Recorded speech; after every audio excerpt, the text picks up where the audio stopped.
Father are going to dig themselves out of the $35,000 of student loan debt they incurred to pay for his college education. I mean, this is going to be really hard on my parents.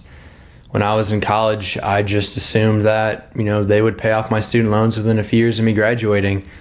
But I never realized how expensive college is going to be for them. Wallace, who graduated with a film studies degree in 2012 and has since had 2 unpaid internships, told reporters that from the way prevailing interest rates are trending, his parents could easily be paying off his debt for the next quarter century. They're going to be paying for the rest of their lives. And on top of it all, they have to help me out with my rent, too. I mean, it sucks. It really, really sucks. This is the Onion News Network. You can help spread the ideas of liberty with our Patreon for just $5 per month at amps.freetalklive.com.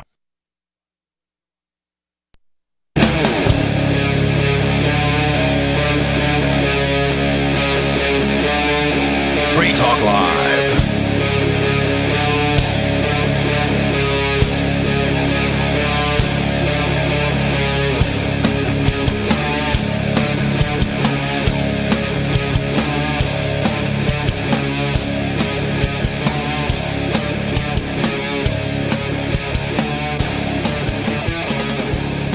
It's Free Talk Live, talk radio that you control, and 603-283-6160 is the phone number. That's 603-283-6160. And with you on Free Talk Live, you've got me, Bonnie. And Richie Rich. And in this show, we have just so many scattered topics to talk about, and I really doubt we can get to all of them, but I'm excited about a lot of different subjects we have to pull up here. But let's start with some fun stuff. Sunday fun day. But I laugh because this isn't that fun now that I think of it, but it's just something that's a little silly to me. But if I just said some fun stuff, AI chatbot told a kid he should kill his parents, it seems wrong. It seems wrong. But at the same time, funny. is the kid listening? Yeah, if the kid did, it'd be less funny, but is this the new bridge scenario? If your AI chatbot tells you if your friend's AI chatbot tells you to kill his parents, are you going to do it too?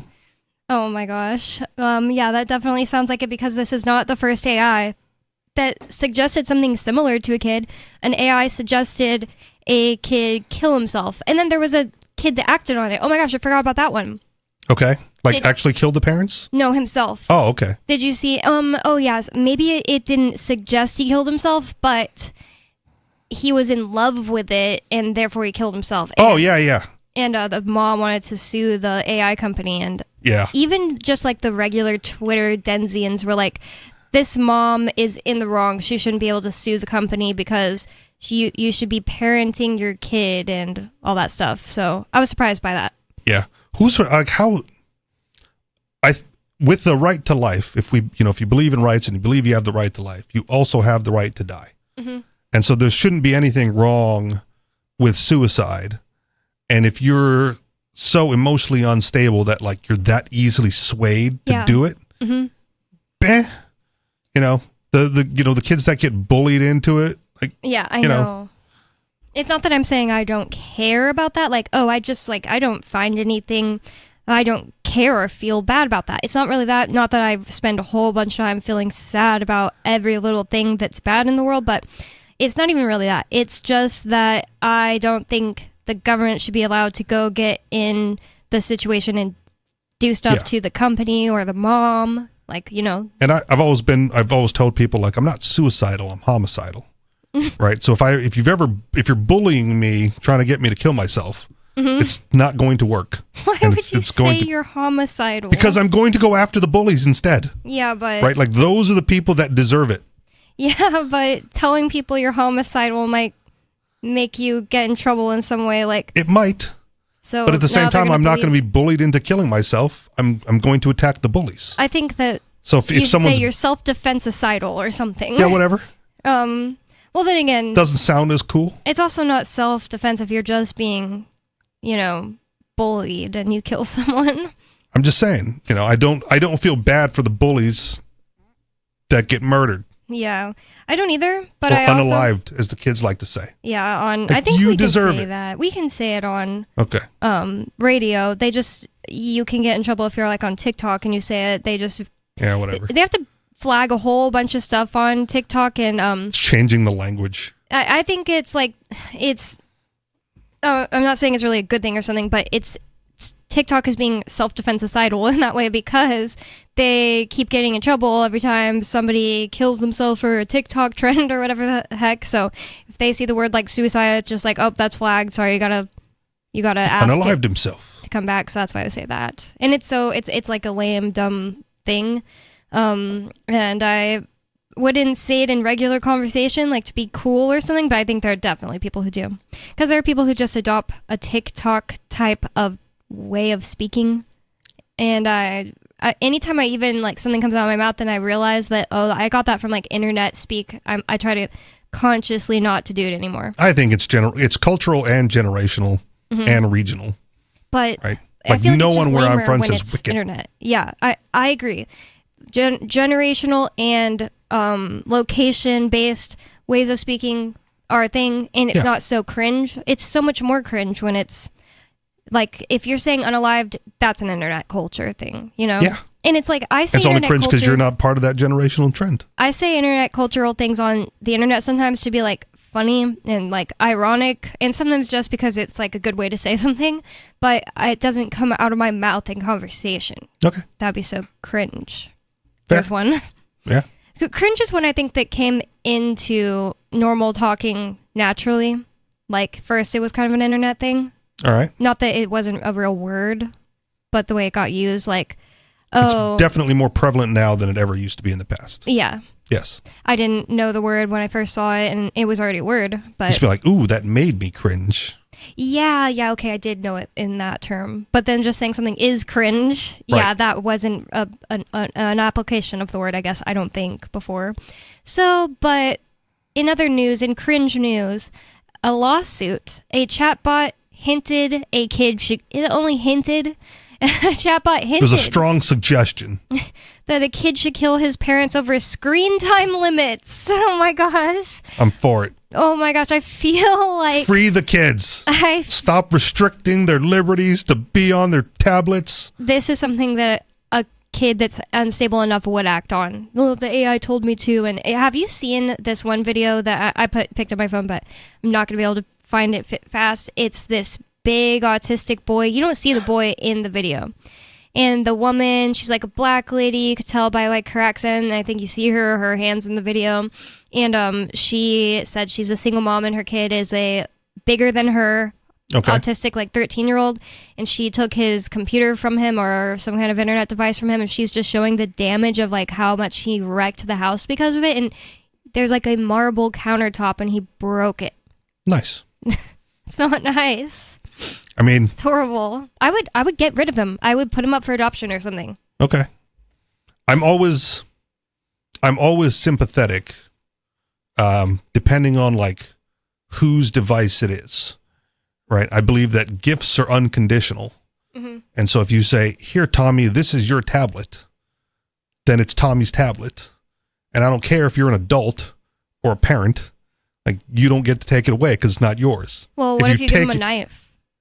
Then, Well- then it's his knife. Then it's Tommy's Yeah, but knife. what I mean is giving a condition on how to use it. Like, yeah, this is your knife. I'm giving it to you, and we're going to learn how to do self-defense and stuff, but you can't just go around killing cats. You're not going to take it from him if he goes around killing cats or kids with it. I mean, if you're like licensing the knife out, then sure. And if it's a self-defense thing, fine. Well, not... But they're not. He's not attacking people with a tablet, right? Yeah, but it's not it going might on not the be offensive. attacking people, but just doing things you know he's not allowed to do. He's not Like, unless violating you're- the non-aggression principle by Unless watching you're whatever home- videos. I know you don't have kids in your home right now, and I don't have kids at all. But unless your home rules are nothing but the non-aggression principle, then he could be breaking one of your rules with the tablet. Yes, and the fundamental problem with that is the government doesn't allow him to emancipate himself. Mm-hmm. So he's kept as a slave, and then you're taking his property. Even if the government allowed a 5-year-old to emancipate himself, which they don't, I don't think they could, and it's unheard of at least. Well, it's unheard of because the government doesn't allow it. Yeah, but Right? Like we talked I think about. there's also biological realities. No, we talked about this with Lori and her kids months ago because I had an article that was like the liberation of like Japanese children who are like 3 and 4 Going on the bus and stuff. going on the bus and going around town. Yeah. And the free range kids movement. Like, But do you think they would really have the brain capacity, ability to have a job, pay rent, not waste it on candy or whatever, live by themselves, defend themselves? Like that's another it's thing. none of my business. But I'm not saying it should be your business and you should go and intervene in somebody else's kid. I'm just simply saying I think there's a biological reality at that point. Their brain isn't there yet. Okay. And maybe there is, like, of course, in every conversation, it's like, there could be a 1 in 3 million child who can.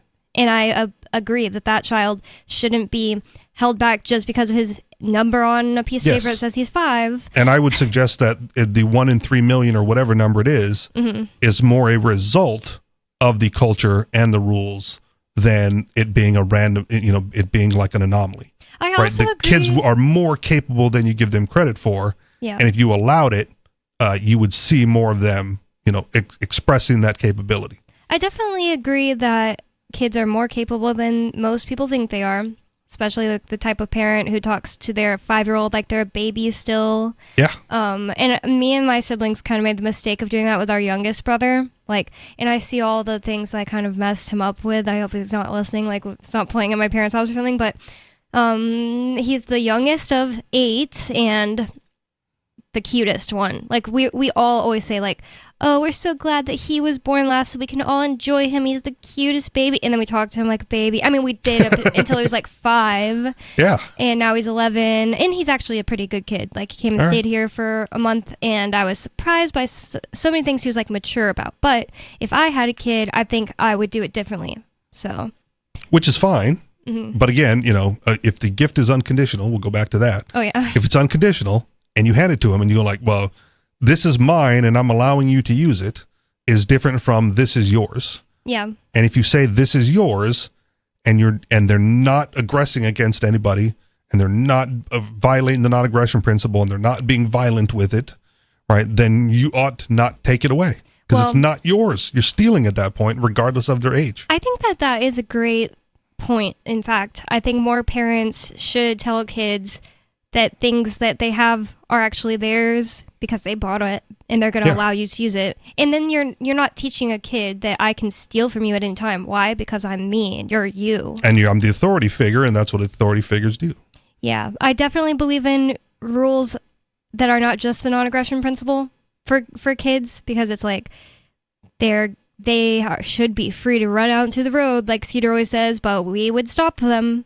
Stuff like that. And if you don't want like your child looking at porn, like you believe in that messing with their brain, etc., I think you should be you're totally valid in making those types of rules. Like those are really extreme. Then you have to do it, not aggressively. Yeah. And if you want to restrict their internet, then you do that at the router level, right? Because if their device has to connect to your internet, and so you just whitelist whatever sites they're allowed to see. Yeah. And then you're fine because they're not paying for the internet, right? That access is yours. The device is theirs. The access is yours. And even Skeeter's point about the kid running out onto the street, like I've covered this with him and he still doesn't get it, right? You're not acting on behalf of yourself or the child. You are acting in defense of the guy who's going to hit him. That is true too. So you're defending the car that's going to hit him from whatever damage and trauma, right? You're not allowed to run out onto the road and get hit, and then whose fault is that? You're going to traumatize the driver. It's going to be the kid's fault. I think that you're going to be on the look. That every time I'm like driving and I look at my phone for a second, then I'm like, oh my god, I need to pay attention because what if I had a kid? I'm always thinking like, I would be so mad if I hit somebody's kid because their kid was in the road. Yeah. There is a lady I named the dumb mom on my street. I don't even care. Like I think there's 0% chance she's listening to this, but if she was, I wouldn't care. And I could tell she was the dumb mom the first like month that I lived here. It was before the raid, and I only lived here like 2 months before the raid or less. And I was walking down the sidewalk past her house, and it was extremely icy out to where I was clearly walking in a way where I was trying not to fall with Coconut, my dog. and she had a baby who could definitely walk, but not super well. So I'd say like 1 point something years old, or Between 1 2. and 2? Yeah. Okay. And I'm pretty sure that was her first kid. And she sees the baby, the little girl, sees the dog and me walking very like carefully.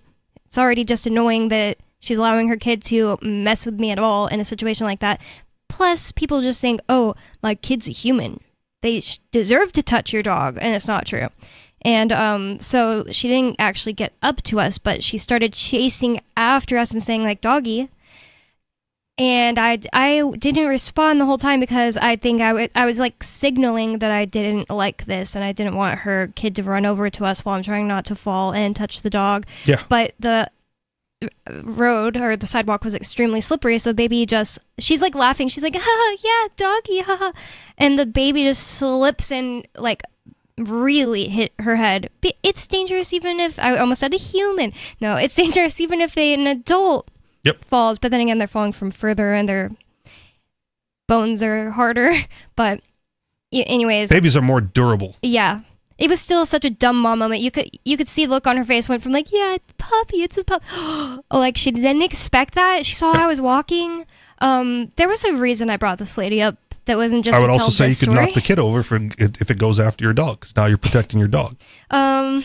I wouldn't do that because I know how she'd react, and that could cause problems for me at the very least. I mean, I'm not saying like boot it in the head, right? Yeah. But if you put yourself between the dog and the baby and nudge it down. It also depends how much I thought the baby was a threat. It's more just that it annoys him. He doesn't really like babies.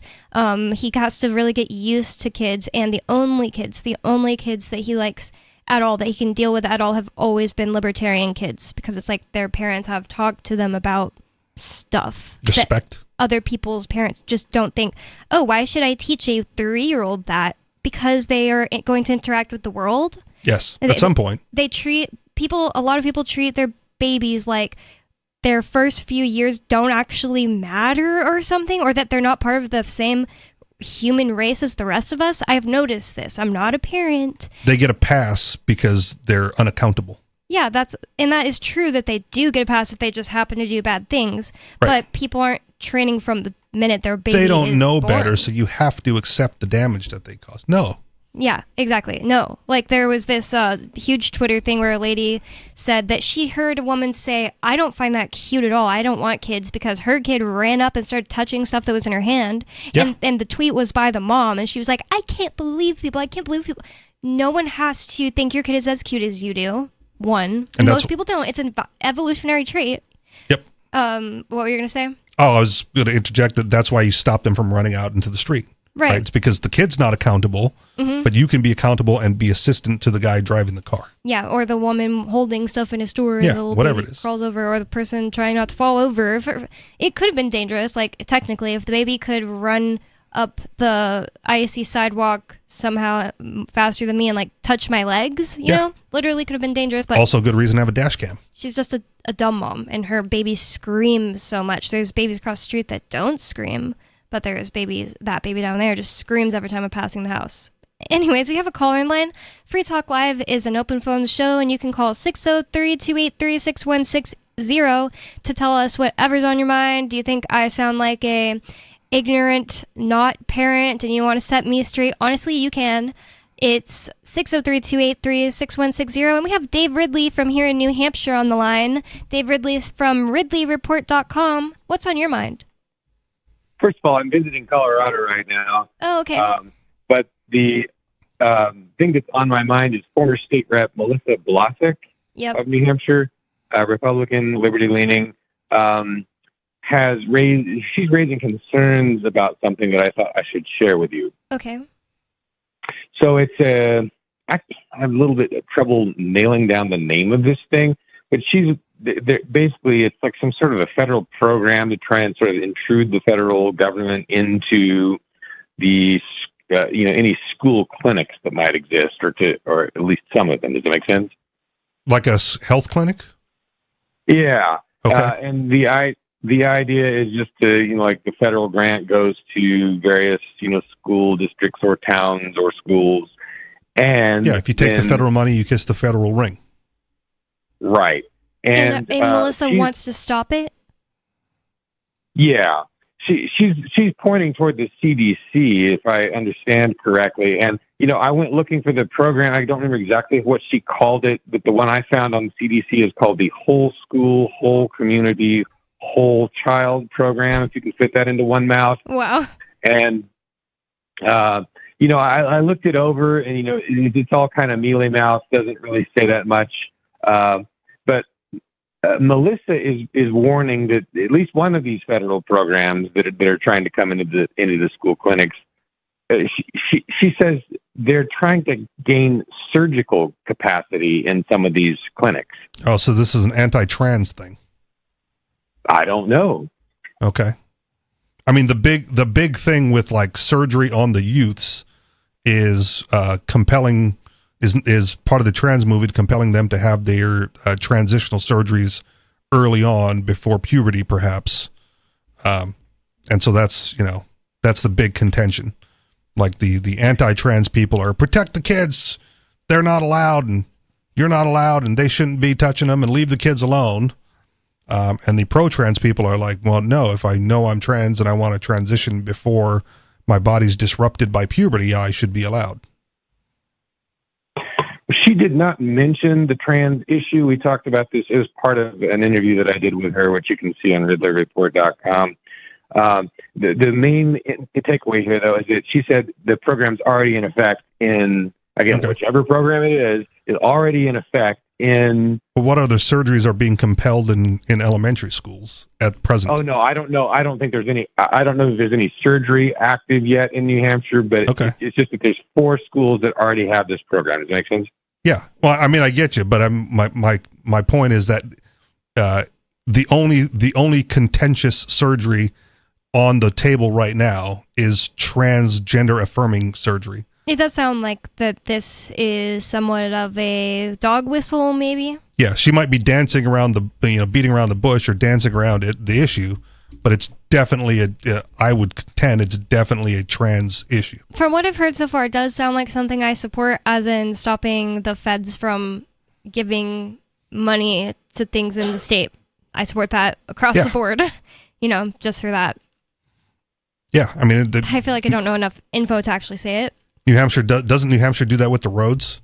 Like we don't have the seatbelt laws and the helmet laws or whatever because we don't take the federal road money. That's true. Right. Yeah. So just decline the money. If you take their money, things just get worse. So yeah.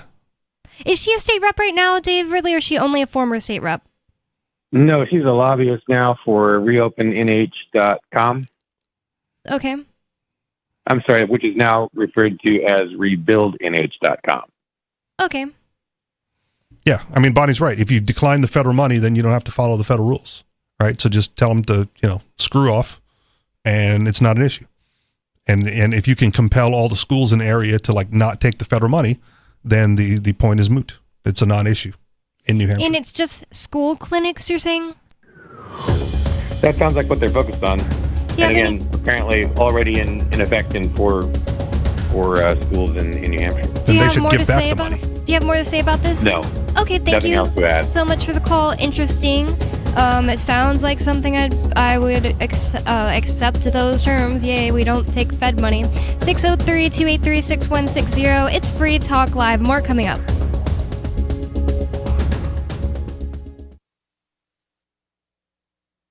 This hour of Free Talk Live is brought to you by Dash Digital Cash. Dash is the cryptocurrency designed to be used for spending. Tired of the ever-inflating US dollar? You can live your life on Dash instead with some handy websites. BitRefill.com has been accepting Dash for years and has a ton of big-name retailers and brands including grocers, gas stations, phone refills, Amazon, and even prepaid MasterCards. Plus, many of their gift cards are available at a discount. But what about paying your bills? Spritz.finance can do that, and they can send dollars to your bank account in case you still need those for some reason. Dash is one of the oldest cryptocurrencies and is widely available on exchanges, including the decentralized Maya protocol and in multi-crypto wallets. It's easy to get and use Dash. Start by learning more at dash.org. Thanks to the Dash DAO for sending us 32 Dash per month to promote Dash on the air. Visit dash.org to learn about Dash. Dash.org. From Feature Story News in Washington, I'm Jagruti Dave. The director of the World Food Programme says the Gaza Strip is at serious risk of famine. Cindy McCain told CBS's Face the Nation that her organisation's aid deliveries slowed to a trickle in the month of November. WFP has been able to get 2 trucks in. That's all. 2 trucks in the month of November. She says in addition to getting aid in, humanitarian workers need to be able to distribute aid once inside the strip without fear of being targeted in attacks. McCain called for a ceasefire and said the international community has to do more to deliver aid to starving Palestinians. Close to 45,000 Gazans have been killed so far in Israel's war against the militant group Hamas. Another longtime Trump ally is being picked for a position in the upcoming administration. Scott Carr has more from Washington. On Saturday, President-elect Trump announced Richard Grenell would be his envoy for special missions, saying on his social media platform that Grenell will, quote, continue to fight for peace through strength and always put America first. Grenell had been Trump's acting director of national intelligence and former ambassador to Germany during his first 4 years in the White House. Reports say Grenell had been considered for the post of Secretary of State in the Trump cabinet, but lost out to Florida Senator Marco Rubio. I'm Scott Carr in Washington. Former House Speaker Nancy Pelosi is recovering from successful hip replacement surgery in Germany. The California Senator Adam Schiff said he'd spoken to family members about her condition. I communicated with her daughter, Christine, and I understand that she's recovering from the surgery well, so our thoughts are going out to her. She's an amazing person, and as strong and as tough as she is, I know she'll be back on her feet soon. Pelosi's office says she underwent the surgery after getting injured during a trip to Luxembourg last week. The 84-year-old former House Speaker was medevaced to Germany's Landstuhl Regional Medical Center for the operation. Homeland Security Secretary Alejandro Mayorkas says Americans shouldn't be concerned about a recent surge in drone sightings across the country. Mayorkas told ABC's This Week that rules have recently been changed, allowing drones to fly at night, which could be a reason why people are spotting them more often. He added that the Department of Homeland Security doesn't know of any foreign involvement in recent drone sightings, but it will keep Americans informed about any potential risks. Despite this, Mayorkas said federal and state authorities would benefit from more legal authority to combat problematic drone activity. From bureaus worldwide, this is FSN. Yep, we still do email. Drop your email address in the entry box at freetalklive.com, and you'll be kept in the loop with Free Talk Live.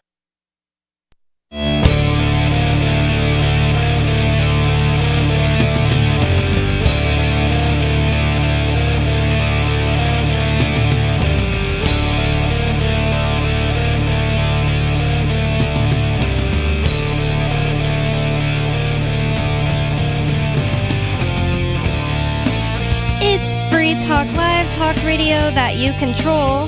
That means you can call 603-283-6160. We have room for you, and you can bring up whatever is on your mind. You can change the subject. You can tell us you think we're wrong about something. Whatever you'd like to talk about, that number is 603-283-6160. And Free Talk Live is brought to you by Dash, Digital Cash.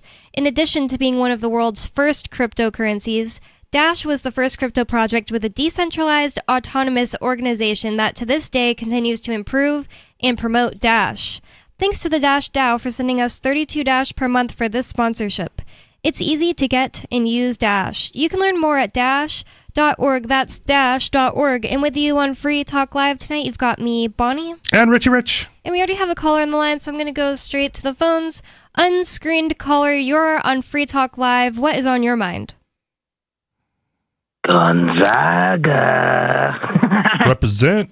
The whole point of these age of consent hypotheticals is to determine when someone has pure self-ownership. And you've already established that, Rich. You said that age is 0. Right? Yes. Probably when you're an embryo in the womb or something, right? Okay, so you can't stop the kid. I mean, barring I'm trying to construct these hypotheticals where you don't consider who owns like the means that's killing the kid, right? It's practically, What is your hypothetical? Because you haven't even set up the hypothetical situation.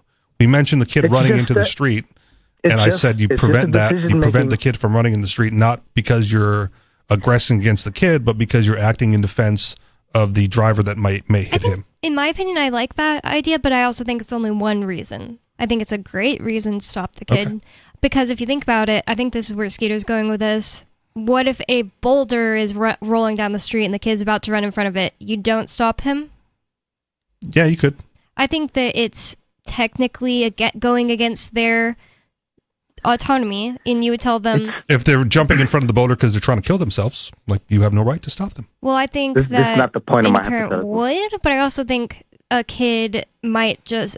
in my scenario, the kid who just doesn't realize what's going to happen. Yeah, like, if someone is texting and, like, they're on their phone and they step in front and there's a boulder rolling down the hill... and you grab them by the collar, the presumption is that they're going to thank you. And you can always have a conversation with the kid who's like crying, like, why did you grab me? I wanted to run over there, and they still don't understand they would have died. Right. This is why I did that. Yeah. And again, without the state, you are then responsible for your actions. Mm-hmm. So if they wanted to do it and you prevented them, there needs to be some penalty and some makeup. So you endorse child prostitution just as long as a kid consents, right? A 2-year-old. I thought I endorsed that last week, but yeah, I'll endorse it again. Yeah, I know you did. I'm just you're gonna have to see what Rich is doing is actually being consistent with the non-aggression principle. This is why I kind of don't beat him up with these hypotheticals too much, because he tries to remain logically consistent, but you aren't. I've already told you that I am consistent because I think that you slowly gain rights. Only one of you guys can be consistent, though. Do you have the right to grow a different color hair out of your head than you naturally grow without any scientific ability to change your hair color? Honestly, no. Say that again. Do I have the right to grow blonde hair out of every hair follicle in my head right now? We're talking. You have the right, but not no, ability. I don't. I think this is my opinion now. I've thought about this so much on this show and off the show, and what I've been saying is, all a right is not, you don't hold it, you don't have this thing, and then blah blah blah, you turn it in for tokens. It's just an action that is right. It's something that if I do this thing, it won't be wrong. And the thing is, I can't do that, so I don't have it. Just like, it's like saying, oh, I'm tired of, I shouldn't be like always picking on Riley. But saying Riley has the right to just start seeing, what does that exactly mean? It doesn't mean anything. You're right. So I would suggest that you watch the Monty Python skit about the dude trying to be a woman, because it's hilarious, number one. Never heard that. And it addresses it. Okay, I definitely want to watch it. It's like people are talking and he just starts trying to just talk, like say a whole different sentence. You're talking about, it's because you're talking about something irrelevant. I'm talking about things we have control over, that under the NAP that we have control over, right? We're talking about things we can do. And I brought up things you can't do. This is the thing. Yeah, I think that having the inability to do something doesn't mean, well, you still have the right to do it. And that's what a lot of people think. My opinion is, no, you just don't have the right. And that doesn't mean if you don't have the right to try, like I don't have the right to try to mess with science and take pills to grow blonde hair out of my head. First of all, never. Brunettes all the way. But second of all, I have the right to attempt that. I just don't have the right to snap my fingers and make blonde hair grow out of my head. Why? Because it's not something I can do. A right is something you you can do, and that also... Okay, bye. I don't want to talk to you. If like me explaining myself is just, no, I don't want to talk about this. I don't want to have this conversation because it's too different from what I already think. Like, that's not a conversation, and I don't want to talk to him when he does that. It's so freaking boring. It's boring to just go from, well, here's my point to, no, and now I'm just going to talk about something else. If you just delete what you think, Bonnie, and what you already just explained, then how do you defend it without all the stuff I was just defending it with? What's the point of that? There's no point. Yeah. And again, the only thing I would support from your position is that rights are a conception, and I don't necessarily believe that they exist, but they make talking about certain concepts easier. So, you know, we talk about things having rights, but I personally don't believe that they exist in general. Yeah. So, like floating in the ether or something. Or anything, right? Like one of the things I established a long time ago, and this is where, you know, I brought this up with Skater, and this is kind of where me and Peakless Mountaineer, if you remember that guy, kind of disagree, is that in my opinion, rights are one of two things. There's something you can defend or something that everyone agrees to, right? And if you can't defend it, then you don't have it.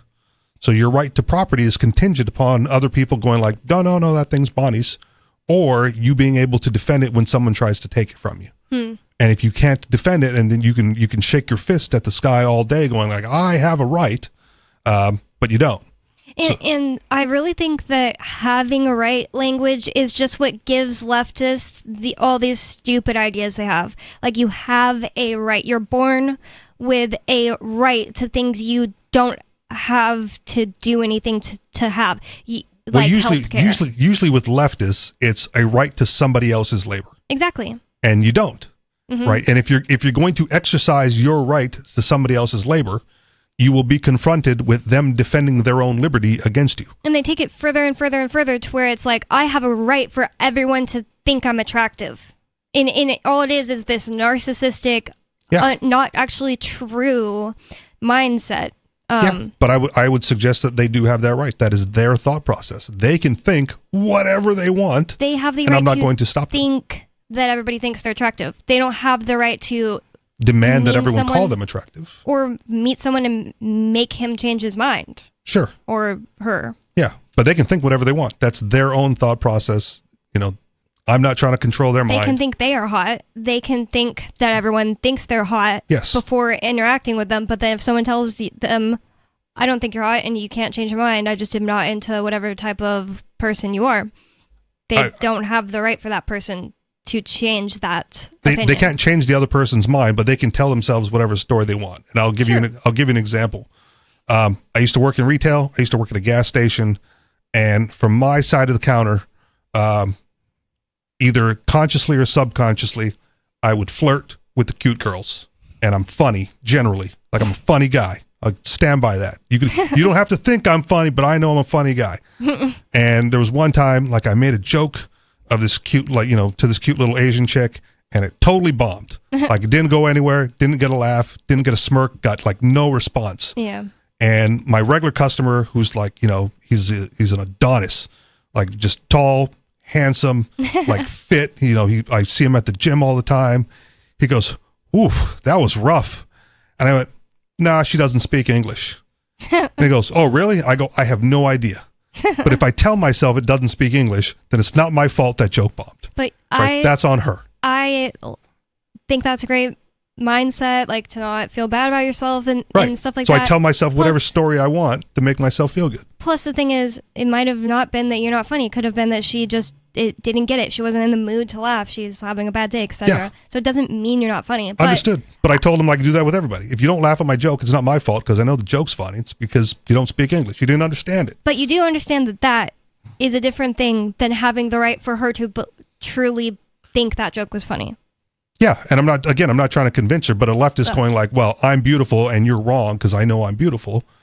You're not going to convince me that you're beautiful, but you have a right to think that I think so. Yep, and it's just a different right. Like, yes. I've never claimed that a leftist can't believe that they're beautiful. Right. That's just a different thing. They just can't convince me that they're beautiful, and they can't force me to call them beautiful if they're not. And it's like sounding like a stretch, like I'm...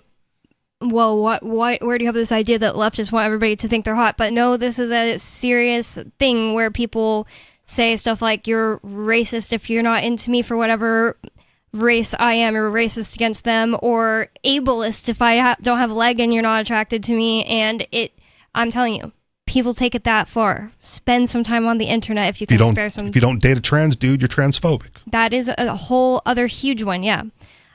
We have another caller on the line, though, so let's go to the phones. And Turd Ferguson, you're in Pennsylvania, and you're on Free Talk Live. What's on your mind? I am in Pennsylvania. That's correct. And actually, specifically, I need to let you know. Yeah. I live in a really nice town. Brett Cooper left the Daily Wire, sexy Brett Cooper, and all the cuck-servatives are just throwing a hissy fit. They're just bitching and moaning about a bunch of stupid nonsense. He's a conservative? I was thinking is he the really blonde, almost white-haired one? She is... I don't know. How do you know what she identifies as, Turd Ferguson? I don't know this person at all. Because Brett? I've heard A girl her say named that. Brett? Yeah, she's a girl named Hideous. Brett. Hideous name. Well, maybe, but you can go look at her. You can. She's type typing in it right now. Oh, she is the the one device. that looks like Ben Shapiro. She's literally Ben Shapiro. I've seen her, but I didn't know her name. That was Ben Shapiro in drag. That is Ben Shapiro, isn't it? If I wanted to see Ben Shapiro naked, then I guess that's what she is. But You would check out Ben Shapiro's sister? She looks about as much like Ben Shapiro as his sister does, because his sister looks just like her too. Okay. So if people don't know who I'm talking about, he's just a conservative, Jewish... Zionist. Talker. I don't know if he has a podcast or what. I don't even know if he was on the news, honestly, but... No, he owns like the Daily Wire. That's like his gig, yeah. On a brief side note, anybody that says the word Zionism, I just immediately assume that they have no idea what they're talking about. But why? It's a real I was thing. gonna say- I don't know that... Would you not consider Ben Shapiro a Zionist? I don't care, but I was Okay. going to say the cuck-servatives at the Daily Wire are all upset. They got their panties all in a bunch. Her name is Brett. I can't get over this. That's hideous. Like, all I think when I look at her is like, why is her name Brett Cooper? That's hideous. You Maybe it's just short for Brett. That's ugly. I can't say on the radio what I think when I see her, but I was going to say this is they're what all he's saying is upset. hot. Sorry, Okay. listeners can't. Did he post that in like the group I chat know. or something? That's no, a weird picture. but I all right. just am finding pictures from her IMDb. Brunettes all the way, right? Well, she has beautiful hair. Okay. And I don't even think she's really an ugly girl. It's just that she's not super You don't want to be hot, moaning, like, oh, Brett. when- He's that. Okay. And then she's also just not like insanely hot, so I find it kind of strange that he thinks this way. Wait, why is she in a football uniform in this one? Oh, she was in a movie. That's why she has an IMDb. Ah. She played a girl Well, who she's played got with the boys in a football thing, and her name's Brett, and she looks exactly like Ben Shapiro. Like, I'm starting to question your straightness. Okay, well, you can have fun with that. She's got a nice little dumper too, actually. But I was going to say though, Ew, I hate that term. They're okay. Well, they're all upset. Jealous they're all much? upset because they're mad because I guess like Brett Cooper doesn't get to like hang on to a YouTube channel that she doesn't own. The way the intellectual property laws work in this country is if the Daily Wire pays Brett Cooper to start a YouTube channel and they do all the SEO and they do, and they use their existing platform to boost her career and they do all these things, the law says that they get to keep what they paid for, which is the way the law should work. But all these cuck-servatives, the people that claim to be all about the rule of law, apparently don't get that. Well, it also Which I doesn't just have to be the find rule of law. ridiculous. It can be whatever her contract with the Daily Wire was. Yeah, exactly. Well, that's Right. what the contract was too. Okay. Yeah. And Then it's just but even if enforcement it of wasn't- contract. Well, even if it wasn't, if the way it works is if I pay somebody to do something for me, I own that thing. So if I pay a roofer to put a roof on my house, the roofer doesn't own the roof on my house. I own it because I paid the roofer to build it. Yeah, So she's that's- just that's the the way it roofer. You're works. right. Another thing Right. about her looks, is that she looks Go like ahead. Greta Thunberg. I disagree with that. If Greta Thunberg and Ben Shapiro had a baby, like she definitely is leaning more Okay. towards Ben Shapiro. All right. Greta But, Thunberg is tiny and petite and sexy, and Oh my I will God. probably impregnate her too in my lifetime. And I was my going to say God. though, Who's first? Who are you going to impregnate first if Greta Thunberg is second? I'll impregnate them at the same time. Okay. Ew. Yeah, Split loads? I don't even know who the other person is that I'm talking about. But I don't know either, but you said I'll I'll impregnate her too, as if there was someone else Yeah. before that. The girl at the gym. Yeah, I don't even know The who girl that at the person gym. is. All right. Good call, Bonnie. Yeah, right. Yeah, but I was going to say though, The only way that'll happen is if he gets to the machine before her and leaves a mark. He won't talk to her, so I don't know if that's gonna happen anyway. Actually, you can ask Lori about that if you want the full DL on that situation, because she's up to date on that. Oh, because she's in the chat. Oh, good. Well, then she can fill you in. And I was gonna say, just like he fills in the girl Cooper, at the gym. Man, his dreams. That's what she said. Brett Cooper is going to be fine, though, because she's actually the only talented one at the Daily Wire, besides maybe Matt Walsh, who's the other, like, moderately talented one. But her and Candace Owens were really the only reason to watch the Daily Wire anyway. Yeah, and they push Candace Owens out, too. Candace Owens yeah, right. is much more attractive than this girl.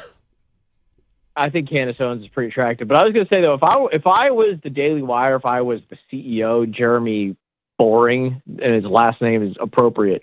Oh, she's married. I just clicked on her Instagram. I'm so dumb. Recently got married too. She should be married to a much older, more handsome man like myself. But if I was the CEO of that company, I would have just given her what she wanted. Like if she wanted more money, sure, because my company sucks without her. Well, and just that? Oh, there was no keeping her. Basically, she just wanted to move on. She rightfully wanted a raise because her channel generates more popularity, more views, more attraction to the network than any other of their shows. So she wanted to be compensated for the value that she creates on the company, which I think is fine and reasonable. Yeah. And if they don't want to pay her that, then she should leave and start her own thing, because people at the end of the day like Brett Cooper. Her show is entertaining and everything, but she can do another entertaining show. Yeah, it's also an ego check when you leave that organization like that and try to branch off on your own to see how many people come with you. It's an ego check, but she hasn't even uploaded anything to her YouTube channel yet. I think she already has 100,000 Carlson was able to leave and then have a bigger. Yeah, he might be the best example of I'm bigger than the network in recent memory. But most what was the other dude's name? Oh man. Someone else who left Fox? No, I didn't leave Fox. Glenn Beck did that. He's another good example, actually. I don't know. Is he as big, though? I don't know if it's as big. Okay. I don't know. He has his whole own network Steven now. Crowder. That's the dude I'm thinking of. Oh. Did he leave the Daily Wire, too? I think so. But I don't think he was. I don't think he wasn't part of the Daily Wire?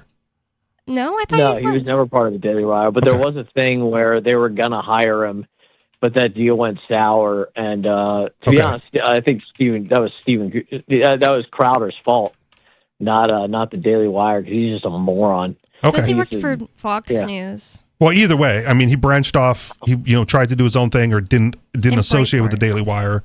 And now I don't know when the last time I heard his name in recent memory of doing anything of any. He was a YouTuber only too. Also, for his Louder with Crowder thing was just YouTube /podcast. Just to answer the question. But he faded off into oblivion as well. At least he got canceled. Did you know that? Because his wife secretly was recording them in a fight. And he said some really awful things to her, but it's like, I am a woman. I'm still able to understand that he could have been totally wrong even in that fight, and she could have been wrong overall. It was really, really crazy that she did that. And I think that says something, that instead of leaving, you secretly record him in an argument with you to show people what he's like, cringe. And he got canceled. To be canceled means there's some place he's not allowed to be, or that no one would follow him to, right? Like he can get kicked off of YouTube, but he can post his own stuff somewhere. Or he can still be nobody around. Wants to go watch it. Like he might still be on YouTube, and way fewer people watch him because he's been canceled. So he's not as popular as he used to be because of that, and that's fine. But my point is that if you branch off on your own and you fail, right, then maybe there was something to the platform that you had, right? Like everyone stays on YouTube. Everyone stays on YouTube because that's where the money is. That's the trade-off too. I mean, you can. I mean, and by the way, I actually believe that Brett Cooper is going to be better by herself, but it's the trade-off. Actually heard of her, you got to run your own business. You got to run your own business and take all the risk and, put up all the capital it takes to do that. And then as opposed to the cushy job where you just get paid to show up and get paid a lot of money to do it.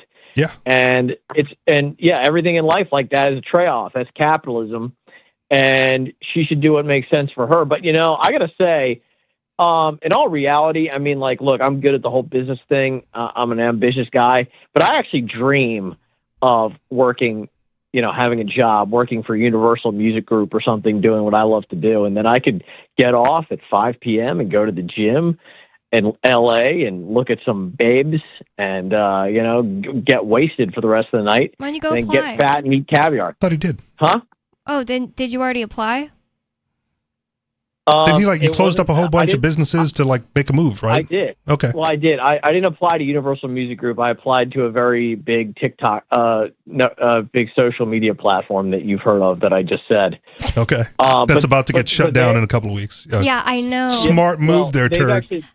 Yeah, well, they did. They turned me down just a couple days ago. Anyway, I finally it was a weird message they sent me. It's like after lots of it was like after lots of consideration and you know, just mulling it over and a lot of meetings about this. It was a weird message. They're like, we've decided not to move forward with your application. I was like, what?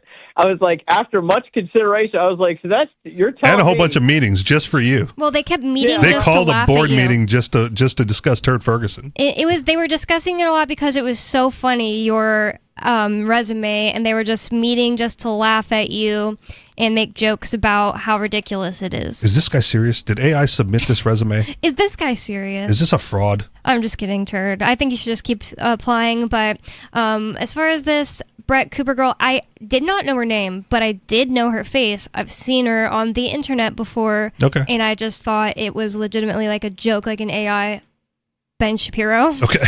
But I think that Turd is probably right that she might do better, that it's possible at least, that she might do better. I mean, it's the risk. Mhm. She might do better. Mhm. And she might regret doing it because now she's out all that capital. She's not as popular. Her net income at the end of the year, whatever, is not what she would have been making if she had just taken the pay that the Daily Wire was offering. I just find it But that's capitalism, man. That's the free market entrepreneurship. You got to take those risks. I find it really hard to believe that Daily Wire is like so big that she can't make it without them. Because I mean, I don't know. I don't watch anything from them or subscribe to anything from them. I don't know anyone who does, but everybody listens to podcasts, so she should just start a podcast. Ben Shapiro's a big name. 603-283-6160. It's Free Talk Live. More coming up. 603-283-6160. Bring up whatever's on your mind. I have a video I want to play. A message to law students. It's a cult. On Free Talk Live, we're bringing people to the ideas of liberty every day. From wrestling superstars like Glenn Jacobs. You guys really are having an impact, I believe. Like I said, a lot of where I am now is due to listening to Free Talk Live. You changed my mind on some very important issues years ago. To random people tuning in on the radio. I was kind of stuck in the left-right paradigm. I heard your show by chance on a Saturday night. From there, I went on, joined the Free State Project, and become an amplifier. So, I mean, that's really the reason why I amp is because I know that if it wasn't for you guys being on as many stations as you are, I never would have found the ideas of liberty. You can help more people hear the message of liberty by joining Free Talk Live's AMPS program on Patreon for as little as $5 a month. And you'll get access to special perks. Visit amps.freetalklive.com, amps.freetalklive.com. Should you be able to earn an honest living free from senseless government interference? The Institute for Justice thinks so. That's why we've spent years defending hard-working men and women from pointless government regulations. Nationwide, IJ has created opportunity by reducing government power, but there is still more work to be done. Visit our website today at ij.org. Let IJ take care of the government so you can take care of your business. What if you want to hear the latest episode of Free Talk Live, but all you have is your phone, you forgot to download our archive, and you have no data connection? You can call our Listen line at 641-793-0191. That's a long-distance number, so you may incur charges. If not, listen as long as you want. 641-793-0191. The Free Talk Live Listen line, 641-793-0191. You're listening to the live edition of Free Talk Live. Hour number 2 is next after the news here on the Liberty Radio Network at LRN.FM. From Feature Story News in Washington, I'm Jagruti Dave. The director of the World Food Programme says the Gaza Strip is at serious risk of famine.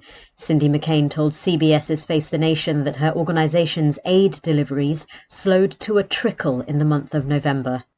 WFP has been able to get 2 trucks in. That's all. 2 trucks in the month of November.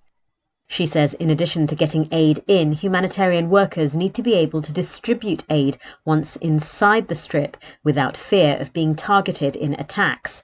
McCain called for a ceasefire and said the international community has to do more to deliver aid to starving Palestinians. Close to 45,000 Gazans have been killed so far in Israel's war against the militant group Hamas. Another longtime Trump ally is being picked for a position in the upcoming administration. Scott Carr has more from Washington. On Saturday, President-elect Trump announced Richard Grenell would be his envoy for special missions, saying on his social media platform that Grenell will, quote, continue to fight for peace through strength and always put America first. Grenell had been Trump's acting director of national intelligence and former ambassador to Germany during his first 4 years in the White House. Reports say Grenell had been considered for the post of Secretary of State in the Trump cabinet, but lost out to Florida Senator Marco Rubio. I'm Scott Carr in Washington. Former House Speaker Nancy Pelosi is recovering from successful hip replacement surgery in Germany. The California Senator Adam Schiff said he'd spoken to family members about her condition. I communicated with her daughter, Christine, and I understand that she's recovering from the surgery well, so our thoughts are going out to her. She's an amazing person, and as strong and as tough as she is, I know she'll be back on her feet soon. Pelosi's office says she underwent the surgery after getting injured during a trip to Luxembourg last week. The 84-year-old former House Speaker was medevaced to Germany's Landstuhl Regional Medical Center for the operation. Homeland Security Secretary Alejandro Mayorkas says Americans shouldn't be concerned about a recent surge in drone sightings across the country. Mayorkas told ABC's This Week that rules have recently been changed, allowing drones to fly at night, which could be a reason why people are spotting them more often. He added that the Department of Homeland Security doesn't know of any foreign involvement in recent drone sightings, but it will keep Americans informed about any potential risks. Despite this, Mayorkas said federal and state authorities would benefit from more legal authority to combat problematic drone activity. From bureaus worldwide, this is FSN.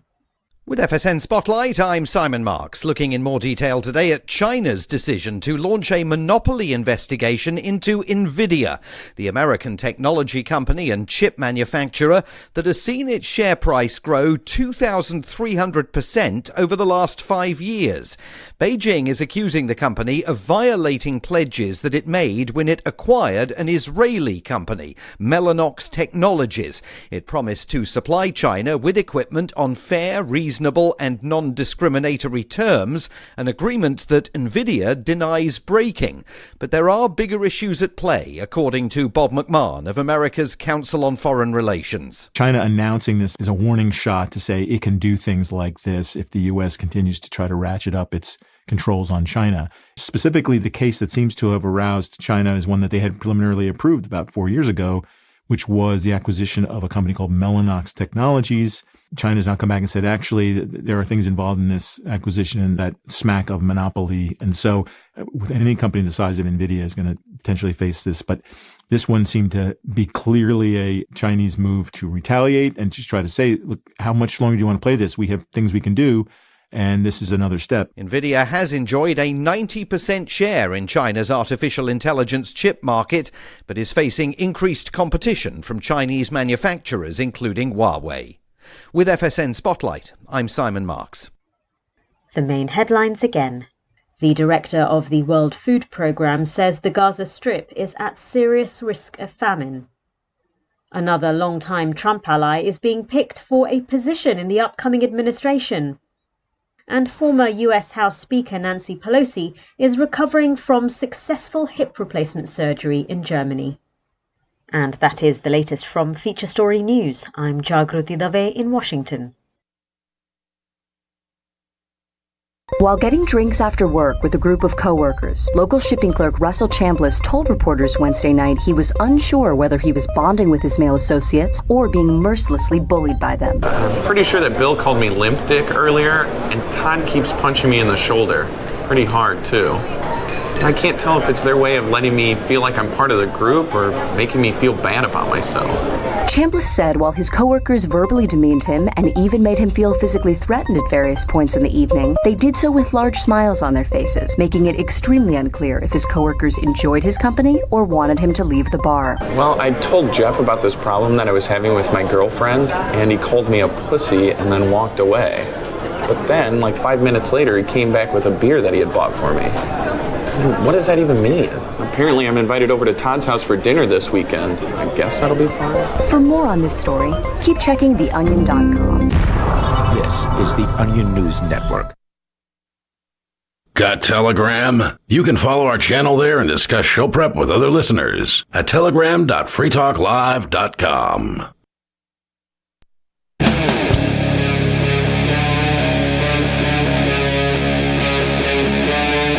Free Talk Live.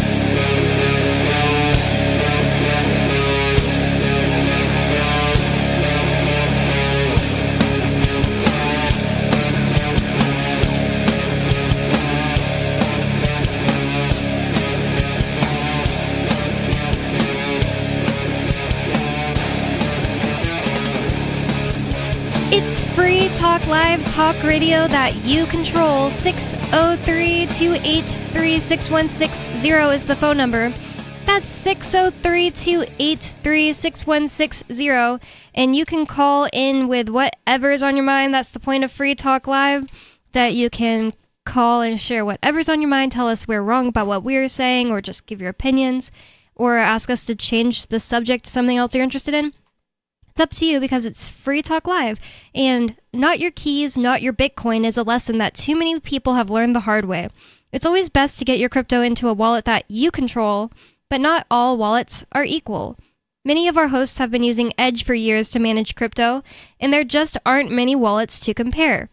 Featuring a unique login system that makes it easier for you to access your crypto from multiple devices, Edge Wallet is designed to be user-friendly. In a space that can be notoriously difficult for non-tech people, Edge Wallet is a valuable tool for novices and experts alike. You can learn more at edge.app, that's edge.app, which features a link at the top for those who wish to learn more about crypto and wallets. Thank you to Edge for sponsoring Free Talk Live, and again, to learn more, visit edge.app. And with you on Free Talk Live tonight, you've got me, Bonnie. And Richie Rich. And we might talk more about our silly things, but as it's the top of the second hour, I did want to get into the video that I titled this show after, on the stream titles at least. Alu, a caller, so people Friend who of the listen show. know him. Yeah. He randomly sent this to me, and I kind of wondered, why did he send this to me? I'm not a law student, but whatever, he thinks I'll like it. I just kind of clicked on it while I'm doing my, daily stuff I do, dishes or whatever. Oh.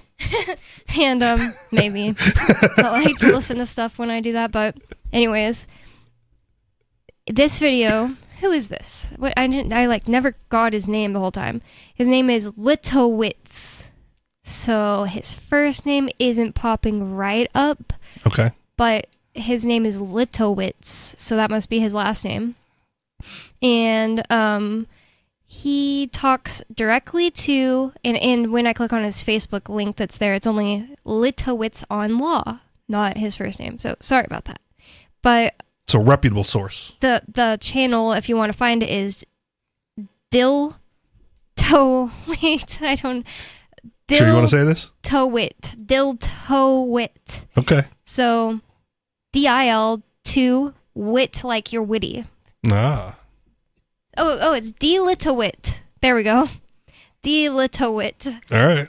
So, I think that this is a great video to share and have... At least audio, because no one's going to be able to watch this thing. Yeah, there's nothing to watch. It's just a guy sitting on a couch talking, and how podcasting used to be. he says so many things that we say on the show, and I thought it'd be actually really good to do it specifically with you, because you're also a court activist. I think I can call myself a court activist too, even though I haven't done really anything in so long. I fought a parking ticket, but I've done other stuff like record and report and stuff like that. I'm an involuntary court activist. They won't leave me alone. I will say this though, I haven't been in court for any sort of activism since I moved to New Hampshire. Like they have left me alone for the most part. The closest I came was a parking ticket, and when I challenged it, they dropped it before I got my court date. So what about going and witnessing other people's court cases? I went to Ian's. Was it one of the early sentencing ones? You know, I wanted to make after they rescheduled it. Right, like there was a whole bunch of activists coming into town. Yeah, and then they did it on purpose, I think. And they did it on purpose. Yeah. And so normally it was on 9/11, the first one. Okay. And normally I wouldn't have gone, right? I was like, okay, I'm at work, you know, but when they messed around and tried to get it to look like not enough people were going to show up. That's what I think. Yeah. Then I took off some time for work and I went to watch the sentencing hearing. But generally, I don't know when those things are happening, and I'm usually at work when they are, and Like the first time Ian, my husband, Ian Freeman, you can learn more at freeiannow.org, had a sentencing hearing. It was a 9/11, so 9/11/2023. And then they had this, we didn't realize we didn't come up with this agreement, so sorry, we're going to have sentencing in 1 month from now. Yeah. So there were people who, like, a woman who people traveled came from all Nevada. over the country. Yeah. Yeah. Yeah.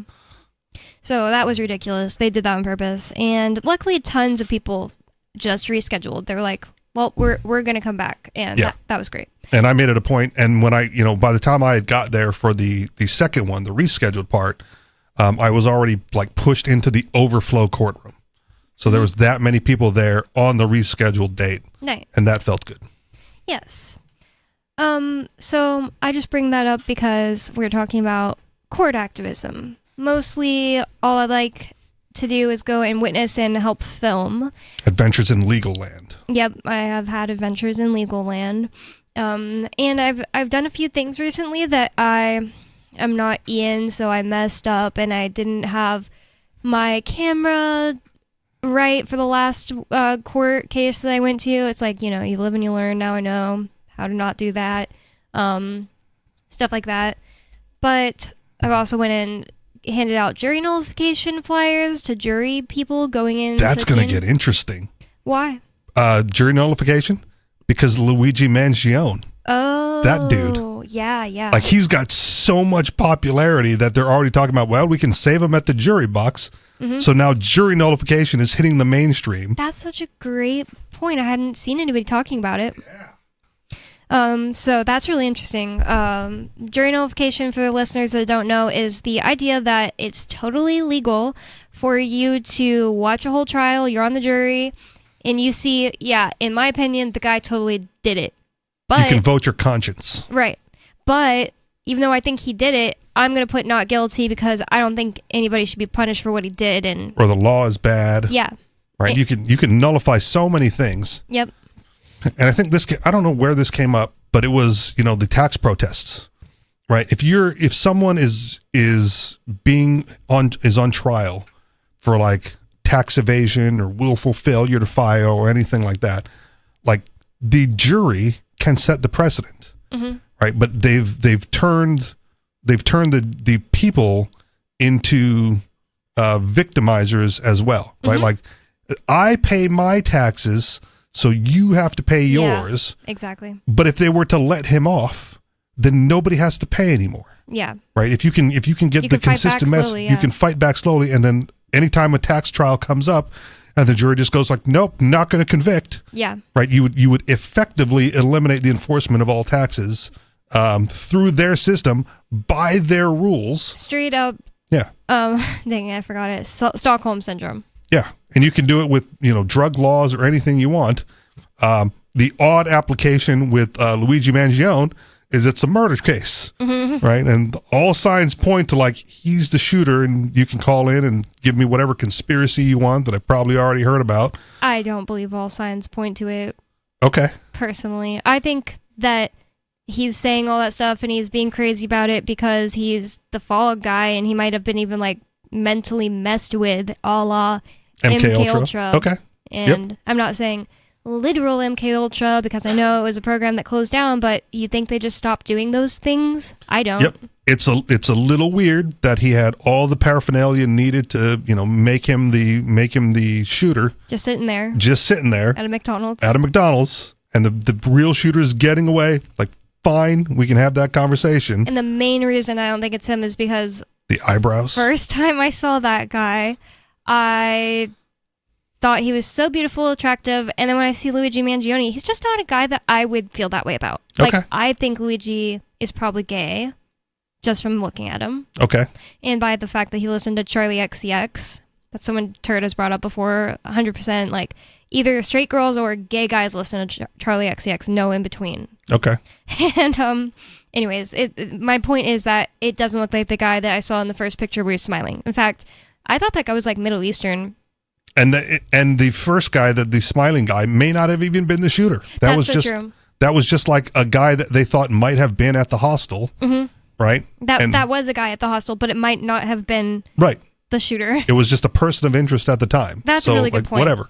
So the thing is, we don't have a face picture from the video where he's shooting someone. Right. Maybe like his profile-ish or something, but I don't remember. But the circumstantial evidence is he was caught like with the gun, with the fake IDs, with the manifesto. With a written admission, even though he's pleading not guilty. So why? Well, again, because if you plead guilty, you just go to jail. If you plead not guilty and you get in front of a sympathetic jury, everyone's in love with you at this point because everyone hates the healthcare system. Yeah. You could get away with this. I don't know what I would do in that situation because I would have to think about if I was really convinced he did it. If I was a juror, like, would I? He's so pretty, still a though. murderer. To me, it's not that he's so pretty. In fact, he is like he's like $1 a dozen. That's what I'm trying to say. There are tons of guys that look like him. Okay. Millions. There are not tons of guys that look like the smiling guy. Okay. They put his face up at some concert and the crowd went wild. I know. Yeah. But that's at least partially because people like what he did. I get it. And that's when you nullify the jury. And then I would, even if I was there, I would be cheering because I would be laughing at the whole circumstance. I'd be thinking it's funny. And I feel like stand up for Luigi because I think he didn't do it. I think he's being used. Okay. Whatever your reason, you as a jury can say, like, I'm voting my conscience. Even if he was the shooter, I think he was being manipulated and used and it's not really his fault. And so I cannot consciously convict him. And that's the reason. So we had a brief discussion or a quick back and forth with Mark Edge in the host chat because he's like I've seen too many bad juries. And what I said to him in the host chat group was, and this is not legal advice, but this is my opinion. If the law is on your side, right, go in front of a judge because more likely than not, the judge will follow the law to the letter. Sometimes you have a choice, like bench trial or jury, but sometimes you don't have a choice. But if you have a choice and the law is on your side, you don't want it in front of a jury because they're morons, right? You want it in front of a judge who's going to go, yep, that's what the law says, and you didn't do that specifically, so not guilty.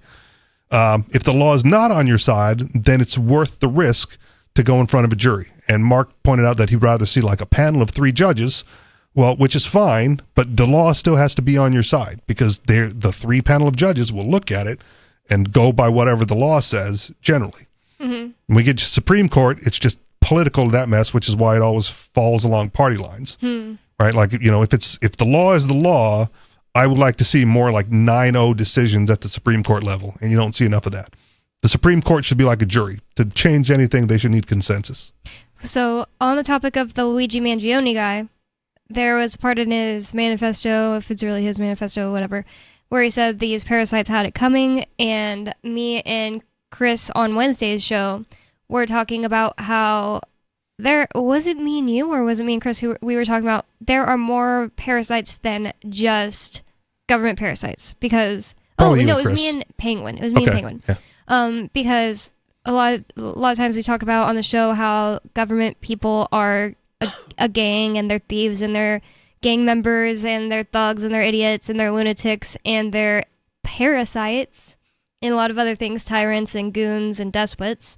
And Jed would be so proud of you. And it's true that they are, but I think a lot of the time, in fact, I didn't think of it this way myself until I would hear Jay Noon saying it, and I thought about, oh yeah, that's definitely true, that checks out. It's not, the only type of parasite isn't only a state parasite. Some of them use the state. Yes. And a great example is lawyers. Crony capitalism and fascism, right? Those that benefit off the power and control that the state gives, right, are leeching off the hard work and goodwill of the people. Yep. And they benefit themselves by using state power, even though they're not members of the state. And that is 100% what a parasite does, is they take more than they're giving to you, and they also don't deserve it. Like a flea doesn't deserve to live on your head and suck your blood. Which is also why I'm somewhat sympathetic towards Luigi? not Luigi, but leftists in general and anarcho-communists, right? That when they generally point out that they could not have become a billionaire without using the state's violence. Yeah. I go, all right, fair. Like that's reasonable. I also haven't seen any example where they haven't. Like the Tesla guy, Elon Musk, he did use the state's violence. Yeah. Right. I don't remember exactly. It's about, but in a free market, you can absolutely become a billionaire by providing value to customers. Yeah, it's just you don't see that today because the state apparatus is there and they use it. Yep. I believe that you could. I believe that things could be so prosperous for almost everybody on the planet who wants to put work into it if everything was free that we can hardly imagine it. But that's the thing. People don't want to imagine it. And they go to schools that are brainwashing them to think a totally different way. And that's what this guy, Littlewitz on law, is saying here. And I think even though my first impression or my first thought whenever I got sent this video was, I'm not a law student, I still think very cool, interesting conversations come up by listening to this, and that he makes points that people who aren't just law students need to hear about just the nature of our reality that we live in even. So I'm going to go ahead and start playing it, and I'll pause here and there for comments, and the number 603-283-6160 is still open if you'd like to get in on the conversation, say whatever you are thinking about and want to share with us. Still open. All right, let's get into this video. Dear law students. Law students, I want to just give it to you straight. I know what it's like to be lied to, and that's what's going to happen to you. From the minute you look at a law school to the minute you step into a law school, all the way through law school into practice, you're going to be lied to. And no one's going to tell you the truth. I am going to tell you the truth. You're about to step into a cult. And you know what? Another reason it's important for more than just law students to listen to, because that sentence alone applies to so many more professions than just law. Yep. And most of those professions are professions you can only get into with permission from the state. Right? Like law, doctors even. Doctors, anything that requires a professional license, and they regulate the amount of people that can practice, or they regulate the amount of people that can how to practice, where you could go to school, how many students they're accepting, how many students can graduate. All of that stuff is restricted by the state. And it's, they'll say like, well, the bar is a club, it's a group. But if this private club, this private group that you need membership into, and part of the rules of the state is that you're only allowed if you're a member of this private group, well then again, you're commingling. Yep. Right? That's fascist in a way. Yeah. I have to join this club in order to have access to the legal system in a sufficient manner. Yep. It's BS. It is.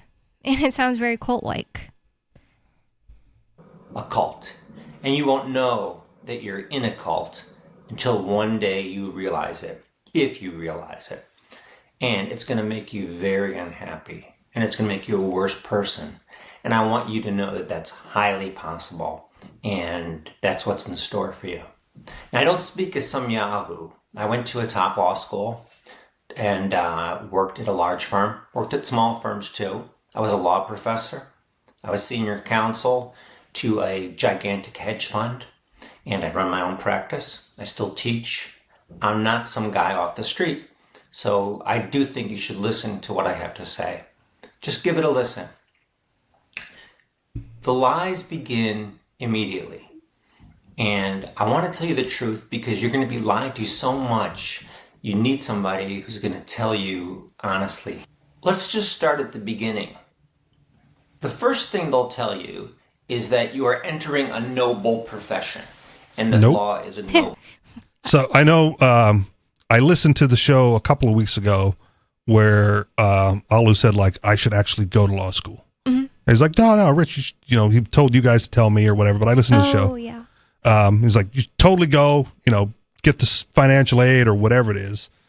But like, if I do that and I come out, I'm going to spend, 2, 4, 6 years or whatever getting this law degree. And fundamentally, I disagree with the system, right? So even if I get in, the likelihood is I'll be disbarred relatively quickly, right? For pushing back against, because that's the whole purpose, right? I don't want to be a part of this particular cult. So I'll push back, it'll be detrimental to my clients because no judge will be favorable to me as a person. And that's part of it too. I can't piss off this judge because I got this other client over here and we're going to see the same guy. Yeah. And the judge's decision will affect my client just to get back at me. Yep. Right. So I'll take all these loans or get all this financial aid and then likely blow it within the first couple of years of actually practicing, unless, the money is so great and I go, well, now I'm willing to compromise principles to get this bigger paycheck. And that's never been me. Mm-hmm. So I like the Mark Stevens, we mentioned the Adventures in Legal Land, the just going in there and doing it yourself type of thing. Yeah, me too. One of my, when I was doing my own, activism, quote unquote, or just fighting back against their nonsense on my own, like before I moved to New Hampshire, right? I feigned ignorance. Like I have no idea what's going on. Mm-hmm, I don't understand.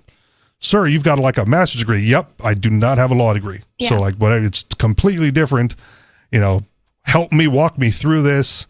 And I think even if you have a master's degree in something else, I think they will treat you like you don't know what's going on because they know that they speak a language that everyone else doesn't speak. But they trick you, right? Because now you have a master's degree. Now you're smart. So of course you understand this because you're not a dummy. You're not the poor guy off the street who's coming in here and has no idea what's going on. You're an intellectual. Well, You've got brains. I'm a woman, so they didn't treat me like that at my trial. Okay, good. Well, I mean, just pretend to be dumb. I did. Right, basically. and then when they slip up, that's when you need to then get smart real quick and catch them. And I didn't win all my cases, but I won more than I should have. I was always surprised when I walked out. I'm like, I won. I won again. I can't believe this. And when I didn't win, I just didn't pay. Did you win mostly the way that I did in that, oh my God, I had this whole trial and I had moved motion to dismiss it for all of my objections and I did all the right stuff.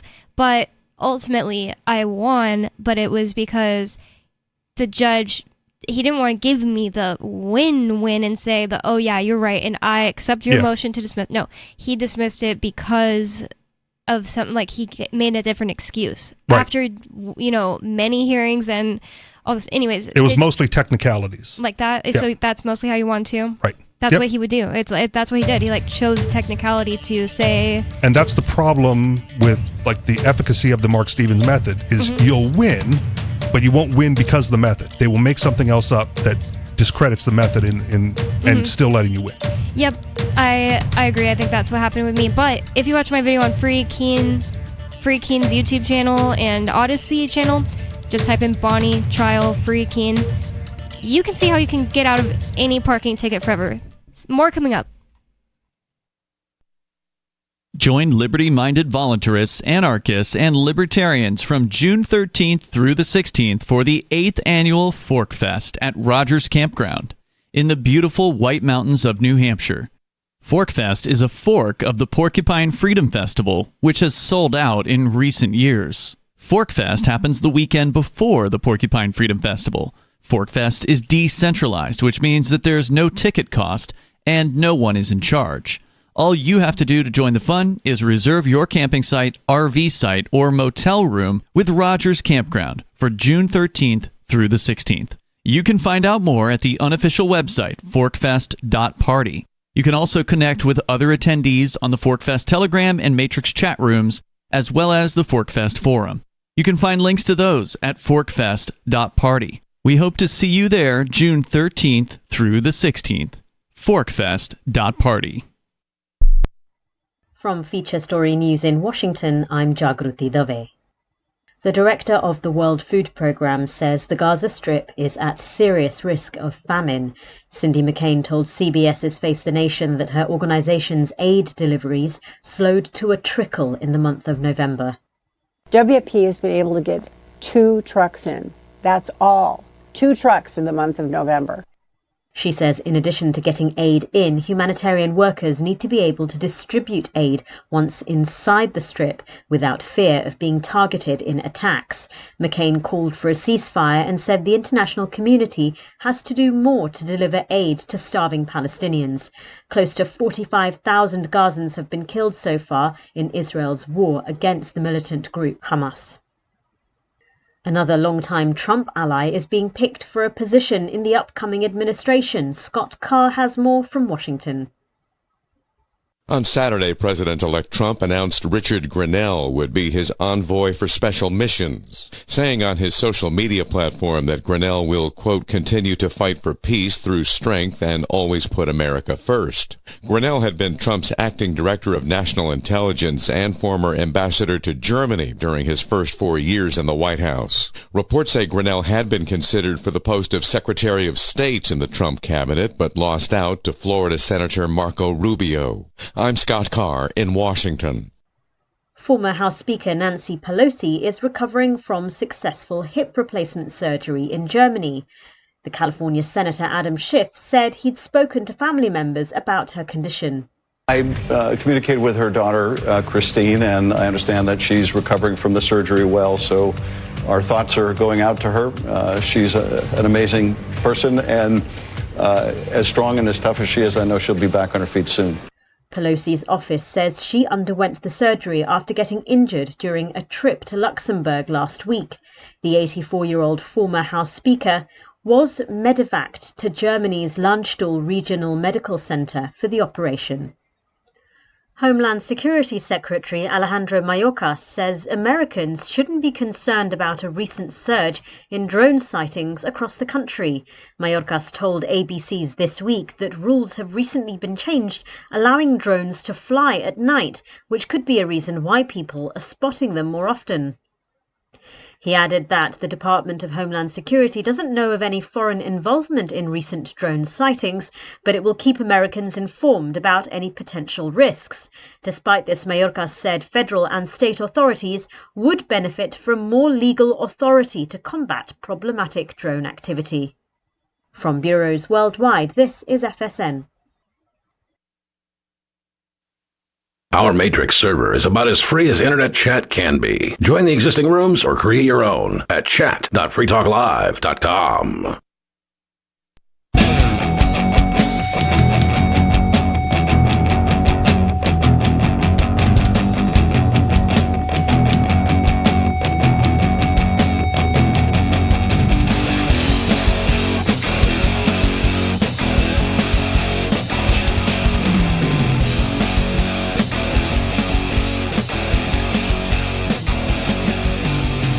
It's Free Talk Live, talk radio that you control, and 603-283-6160 is the phone number. That's 603-283-6160.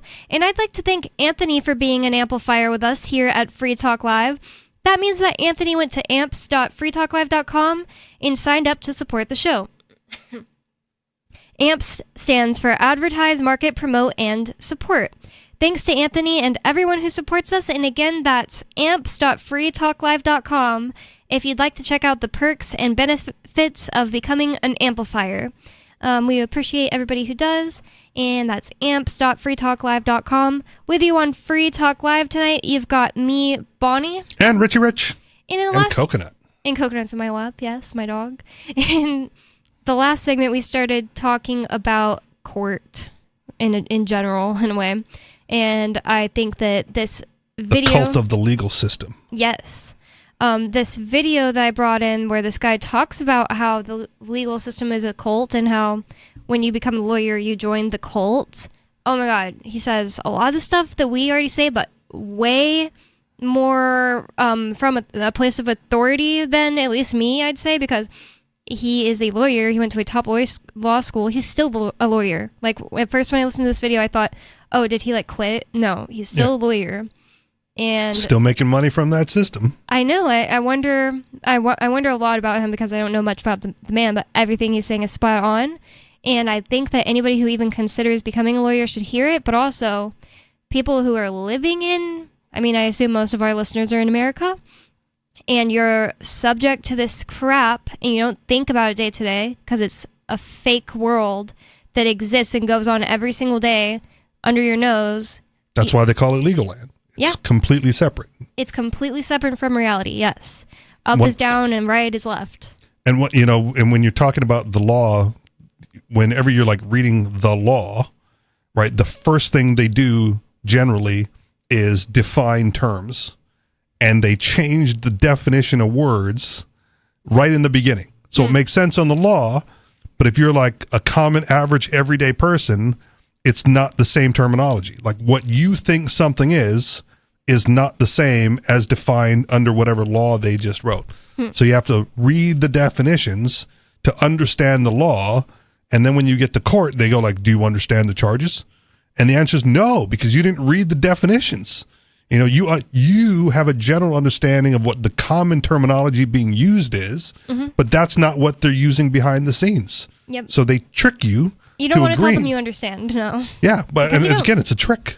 You understand the common usage, and I've said this to judges. I'm like, well, I understand the common usage, but I'm not a legal expert, so I don't understand how you're defining those terms. So I cannot say, you know, with any degree of confidence or accuracy that I understand the charges against me because I didn't read the definitions. Right. Well, you should hire a lawyer then. Well, no, you should give me the terms. Yeah. Right? Yeah, we should just start speaking English here. It's like, imagine somebody who only speaks Spanish gets taken into court and they don't give him a translator. Yeah. They need to give him 2 translators. I mean, they generally give you a translator. That's, you know, something that they will do if you don't speak the language. But well, yeah, I know. But imagine that they didn't. Yeah, it's the same thing. It's the same thing. Yeah. They're using words that you don't understand in ways that you're not able to conceptualize. And saying that you understand is almost like an admission, maybe not of guilt, but it's a requirement under their standards. That's why they ask. You can't be guilty if you didn't understand the law to begin with. Yeah. So that's why you guys say you don't understand. So this guy, his name is Litowitz with a Z. He is a lawyer, and he put out this video called Dear Law Students. We only played a minute and 30 seconds of what he said so far, but basically all he said was he wants you, incoming law students, to know that, one, it's a cult, and you either will never recognize it or you'll realize it and it'll eat away at you. And they lie at you. And they lie to you from the beginning. And then he said the first lie they tell is that being a lawyer is a noble profession. And here's what he has to say about that. Noble profession. And that's something that you silently assume.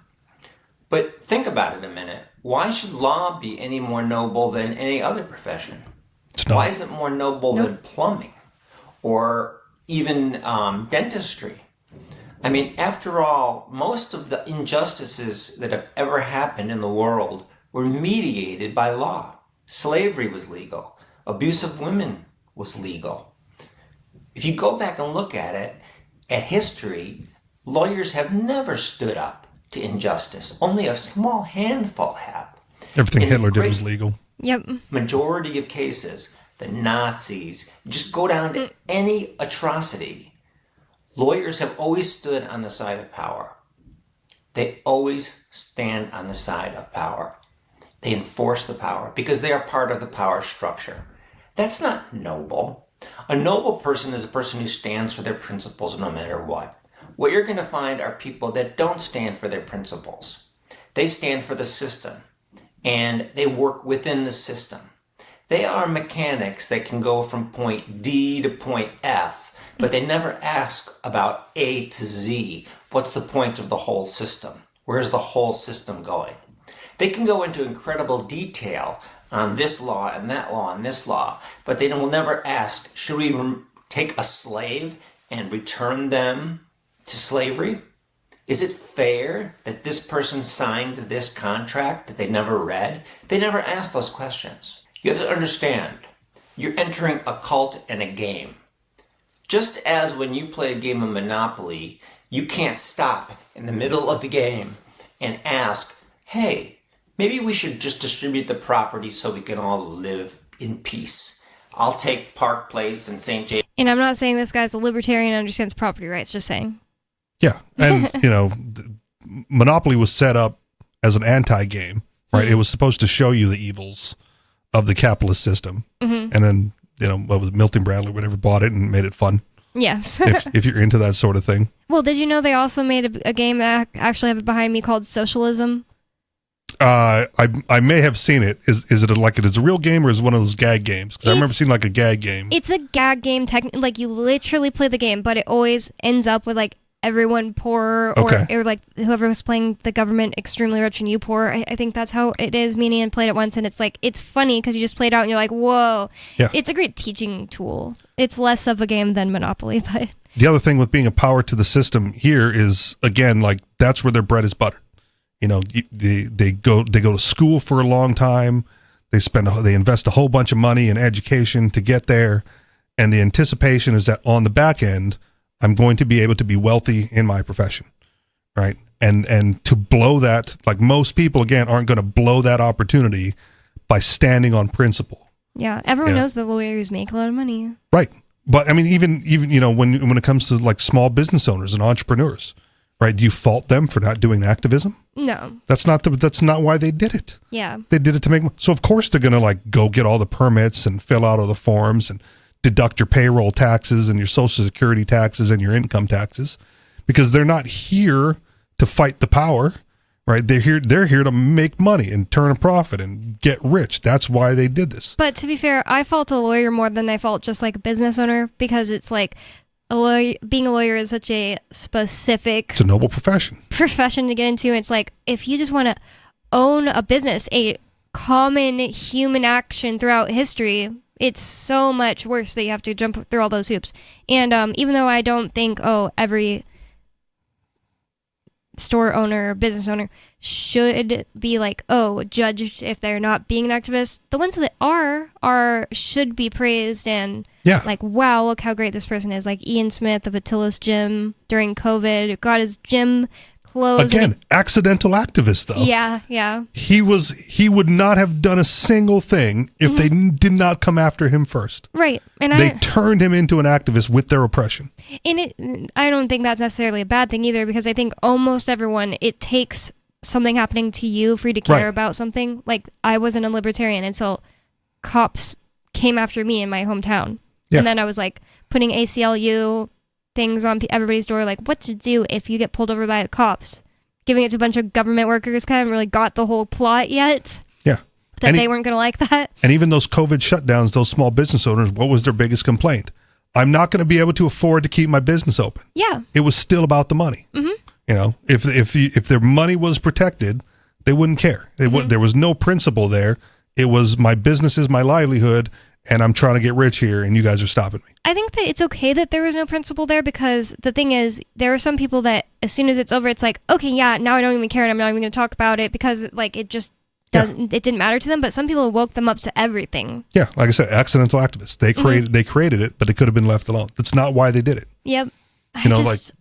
In was it Portsmouth, we had like the Bitcoin store, right? That was purposeful activism, right? That was opening a business with the primary goal of getting people to use Bitcoin and to see it more as a transactional currency that you can use to buy things, right? I don't know if it's still open or how long it lasted, but it was a pain in the butt, right? Because you go in there to buy something, you're like, well, do you have Bitcoin? And like, no, then you're not allowed to shop here. Where was that?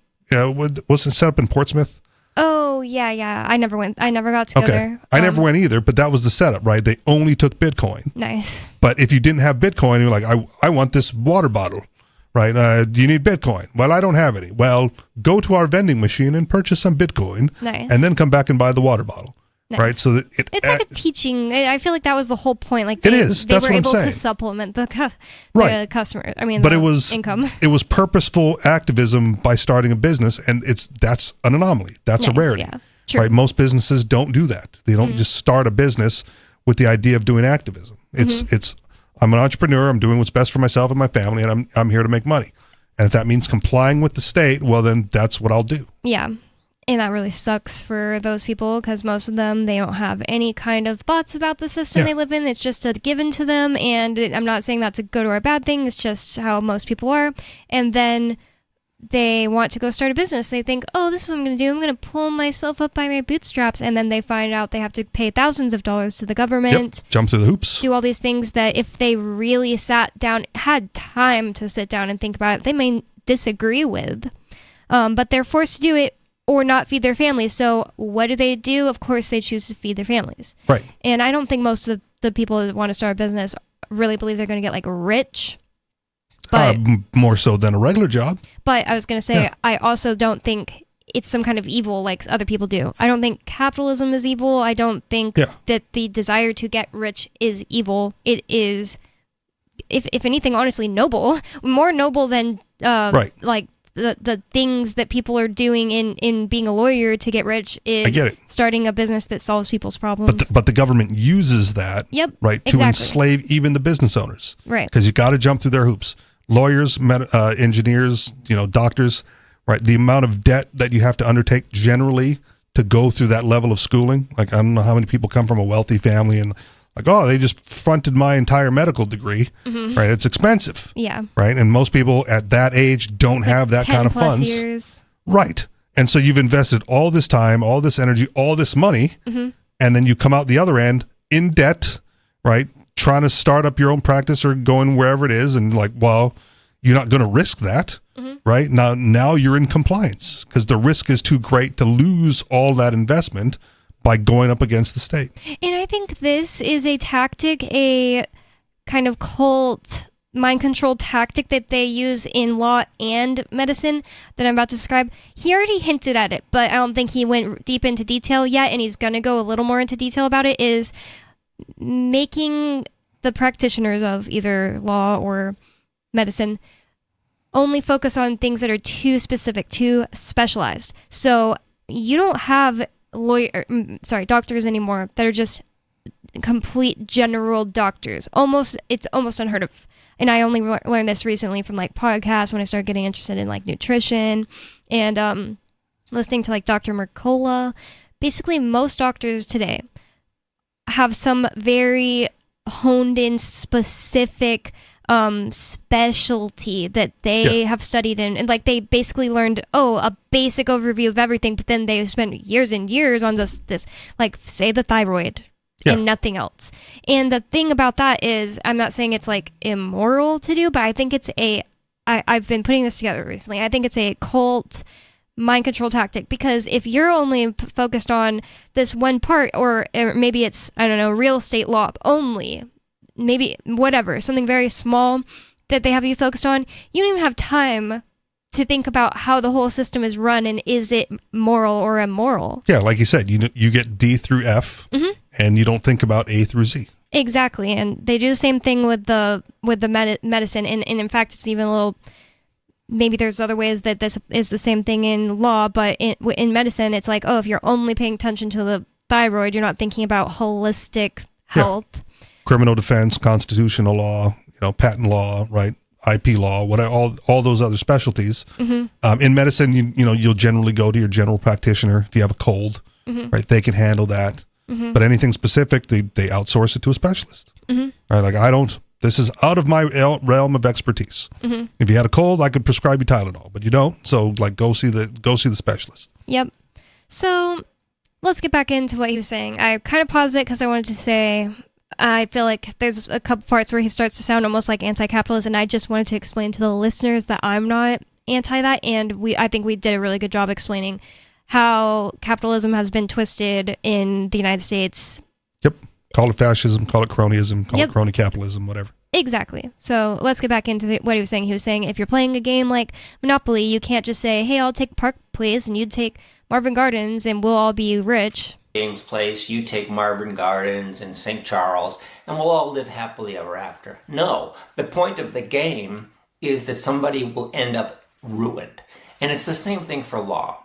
The law is not there to help. The law is a system, and it's a system of power, and you need to understand that. If you're going to be in law, you're going to be serving that power, you're going to be obsequious to that power. So the first lie they'll tell you is And that sounds to me like a lot like what you were saying about your answer to Alu on why you wouldn't join it because you are a slave to it. Yeah. I you don't have know to. how people do it because I know a couple people who are either law students or lawyers. It's the money. Mm, It's the money. I think some people want to be able to help be able to fix things by. I just Yeah. am unsure how you would be able to avoid anything negative. Let's say a libertarian goes to law school and gets his degree, and Alu, fine if he's in law school, and you come out as like a criminal defense attorney.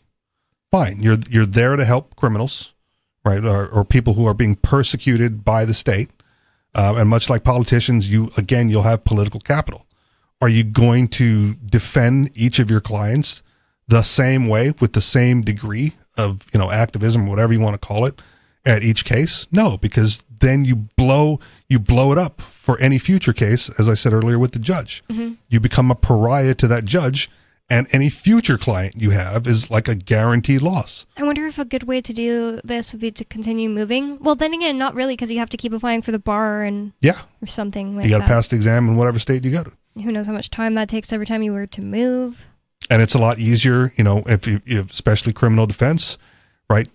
You don't want to go to trial. You just want to take whatever plea, get them off, collect your paycheck, right? Collect your paycheck and fill out the forms, Mhm. right? Just like, basic real estate. And if you're not just getting people pleas, your wins might, I don't know. I know that they have some kind of incentives to make people plea. So what if you don't want to do that because you have standards? Well, you're going against what everybody else is doing. And I think that might have some kind of monetary repercussions, but I don't really know. Yeah. One of the things I learned, again, through my adventures in legal land in Hawaii, and I don't know if this exists here, but it's specific to Hawaii. In Hawaii, there's like the public defender's office. And the public defender's office is not your constitutionally appointed attorney. Right? You're like, well, if you don't have an attorney, one will be provided for you. Right? They say that, and it's not the public defender's office, because I went to the public defender's office. I don't remember what trial it was. And I said, this is the defense that I would like to present. And they said, we don't present that defense. I go, well, what do you mean? Like, you're my attorney. This is the defense that we're going to use. And the public defender's office withdrew from the case. Oh, yeah. And so now I'm like without an attorney. And then the court appoints me, my constitutionally appointed attorney, which is a private attorney, that, that gets assigned to this. And he did better. Oh, I think this was. Did he accept your angle you wanted to use or whatever? He also was going to withdraw. This was one of the first. This was driving without a license when I got hit by a car. So I got hit by a car. I woke up in the hospital, and on top of my stuff. Well, I didn't wake up in the hospital. I woke up on the sidewalk. But when after surgery, when they're like, "Here's your belongings," like all my clothes and stuff that they had collected whilst transporting me, on top of that was a ticket for driving without a license. Wow. I'm like, I want to fight this, and the public defender wouldn't fight it. The private attorney wouldn't fight it with my defense, but he presented a different defense that the public defender also would not have presented. But So I was he like, convinced you to take that route instead? we didn't even get that far, because fortunately we dragged this out long enough where we got the trial date set for like 8:00 in the morning on Black Friday. And so the cop didn't show up. So it was dismissed on a technicality. Wow. Right? But I fought this for like over a year, I think, or almost a year. Spent wasting your mental energy at the very least. And there's obviously more than that. Right. But again, like, oh man, if we can get this on 8:00 on Black Friday, the cop won't show up. I guarantee you. He's going to be all fat and fat and happy from Thanksgiving. He doesn't want to he wants to go shopping like everybody else. His wife is probably like, you're not going to court. whatever it We're was. going to Target. Yeah, whatever it was, I'm like, let's just do that. Then we don't even have to present the defense. But if the cops showed up, he was going to withdraw from the case. Yeah. Because he didn't, I wanted to present the defense I wanted, and he was not going to do that either. So I lucked out on that one. But again, I won on a technicality. It wasn't a specific method. It wasn't anything. It was just elongating the case enough where people just stopped caring and stopped showing up. People just don't even think about the fact that you could say, this is the thing I hear all the time. It's like if somebody says, oh, I know something I'm doing is technically illegal, and it's like there's somebody I'm talking to, so it's not like a actual serious crime with a victim. But if I got arrested, I would just say X, Y, or Z to the judge. I hear that so often, like my whole life, and I used to think that way. You're going to get convicted. I will just say, but the thing is, it's not even that. It's like, you don't get that opportunity at all. People don't understand how it's set up to begin with. And I don't think anyone who has no experience with court or law would think that was a possibility, what you just said, that you had a way you want to defend yourself. It's a defense that's like heard of, and your lawyer just says, no, I don't do it like that. Yeah. And that's kind of part of you're going to be obsequious to the power, to the system. Yeah. And that was their response, because I remembered a little bit more now. It was like the right to travel and how licensing in general is unconstitutional. And I had all the citations from whatever, We the People organization that posted all the laws and statutes and whatever that. And why don't they do that? It's probably because they know that would be harmful for their career. Yes, that's what they said. Oh, we can't present that in front of the judge because I'll get thrown out. I'll be in hot water with the judge, and I can't do it. Right. You can do it if you want to go without counsel, but it's detrimental to my career to do it. And that's why the public defender's office wouldn't do it either, because they're funded, they're state funded or whatever. And we're not going to present that defense. Yep. You have all your citations. We are going to upset the judge permanently if we present your defense. So we're not going to do it. It doesn't matter that it's true. That's the thing. I think people really genuinely believe that judges are some kind of superhuman entity who is more impartial than the average person and has some kind of ability to just sense what the truth and what is right in the situation, and it's not the case. Nope. They are only there to uphold the structure of the system and nothing else. And that's all they want when they're up there is order in their disgusting fake form, not natural order. And they're control freaks. And he even gets into in this video, I don't know if we're going to play more, I don't know if you're interested in playing any more of it, but they even use mind control techniques with the way the judge dresses, and he sits above everybody else in the room. Call him your honor. Calling him your honor, standing for him, no hats in the courtroom. 603-283-6160. It's Free Talk Live. More coming up. You can bring up whatever is on your mind. 603-283-6160. It's Free Talk Live. More coming up.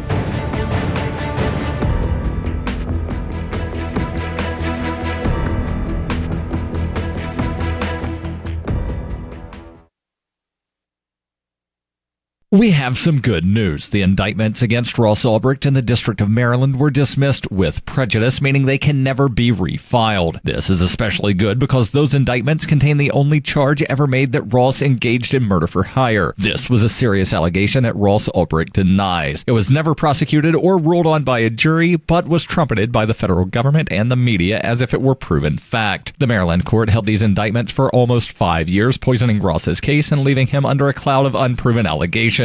As explained in Ross's appeal to the Supreme Court, the fact that the judge used these allegations to give Ross a draconian sentence of double life without parole violated his Sixth Amendment right to a jury trial. Judges are required to issue sentences based on convictions decided by a jury, not unproven allegations never even charged at trial. Although this is a positive development, the dropped indictment will not set Ross free. Now, a presidential pardon is Ross's only hope of freedom. Sign the petition at freeross.org. freeross.org. There are basically two types of advertising: direct response and branding. Radio's great for direct response with its low cost to listener ratio, but audio can't be beat for branding, which is a longer term endeavor. You want to be the first thing that someone thinks of when they think about your product or service. If you have a local business that you want kept top of mind in your community, call the station. If you need national reach, Free Talk Live's got around 200 radio stations, millions of monthly listening sessions, can suit all budgets, and if we don't think we're right for you, we'll tell you. Email me, mark@freetalklive.com. Tired of cancel culture? Sick of mega tech corporations holding an axe over your head? Join the LRN.FM Matrix chat server. It's self-hosted, so no one else can tell us what to do or say. Don't like the existing channels? You can make your own. You can even connect into some of our channels from other Matrix servers. It's federated. For the full LRN.FM Matrix experience, though, you should join our server via the step-by-step instructions at chat.lrn.fm. chat.lrn.fm. You're listening to the live edition of Free Talk Live. Hour number 3 is next after the news here on the Liberty Radio Network at LRN.FM. From Feature Story News in Washington, I'm Jagruti Dave. The director of the World Food Programme says the Gaza Strip is at serious risk of famine. Cindy McCain told CBS's Face the Nation that her organization's aid deliveries slowed to a trickle in the month of November. WFP has been able to get 2 trucks in. That's all. 2 trucks in the month of November. She says in addition to getting aid in, humanitarian workers need to be able to distribute aid once inside the strip without fear of being targeted in attacks. McCain called for a ceasefire and said the international community has to do more to deliver aid to starving Palestinians. Close to 45,000 Gazans have been killed so far in Israel's war against the militant group Hamas. Another longtime Trump ally is being picked for a position in the upcoming administration. Scott Carr has more from Washington. On Saturday, President-elect Trump announced Richard Grenell would be his envoy for special missions, saying on his social media platform that Grenell will, quote, continue to fight for peace through strength and always put America first. Grenell had been Trump's acting director of national intelligence and former ambassador to Germany during his first 4 years in the White House. Reports say Grenell had been considered for the post of Secretary of State in the Trump cabinet, but lost out to Florida Senator Marco Rubio. I'm Scott Carr in Washington. Former House Speaker Nancy Pelosi is recovering from successful hip replacement surgery in Germany. The California Senator Adam Schiff said he'd spoken to family members about her condition. I communicated with her daughter, Christine, and I understand that she's recovering from the surgery well, so our thoughts are going out to her. She's an amazing person, and as strong and as tough as she is, I know she'll be back on her feet soon. Pelosi's office says she underwent the surgery after getting injured during a trip to Luxembourg last week. The 84-year-old former House Speaker was medevaced to Germany's Landstuhl Regional Medical Center for the operation. Homeland Security Secretary Alejandro Mayorkas says Americans shouldn't be concerned about a recent surge in drone sightings across the country. Mayorkas told ABC's This Week that rules have recently been changed, allowing drones to fly at night, which could be a reason why people are spotting them more often. He added that the Department of Homeland Security doesn't know of any foreign involvement in recent drone sightings, but it will keep Americans informed about any potential risks. Despite this, Mayorkas said federal and state authorities would benefit from more legal authority to combat problematic drone activity. From bureaus worldwide, this is FSN. With FSN Spotlight, I'm Simon Marks, looking in more detail today at China's decision to launch a monopoly investigation into Nvidia, the American technology company and chip manufacturer that has seen its share price grow 2,300% over the last 5 years.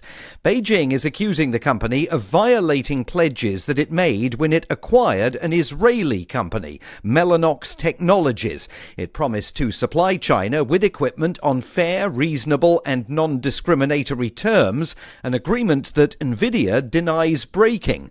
But there are bigger issues at play, according to Bob McMahon of America's Council on Foreign Relations. China announcing this is a warning shot to say it can do things like this if the U.S. continues to try to ratchet up its controls on China. Specifically, the case that seems to have aroused China is one that they had preliminarily approved about 4 years ago, which was the acquisition of a company called Mellanox Technologies.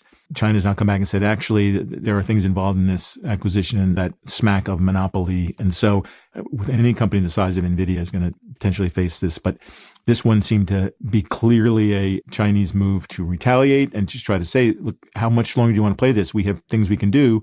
And this is another step. NVIDIA has enjoyed a 90% share in China's artificial intelligence chip market, but is facing increased competition from Chinese manufacturers, including Huawei.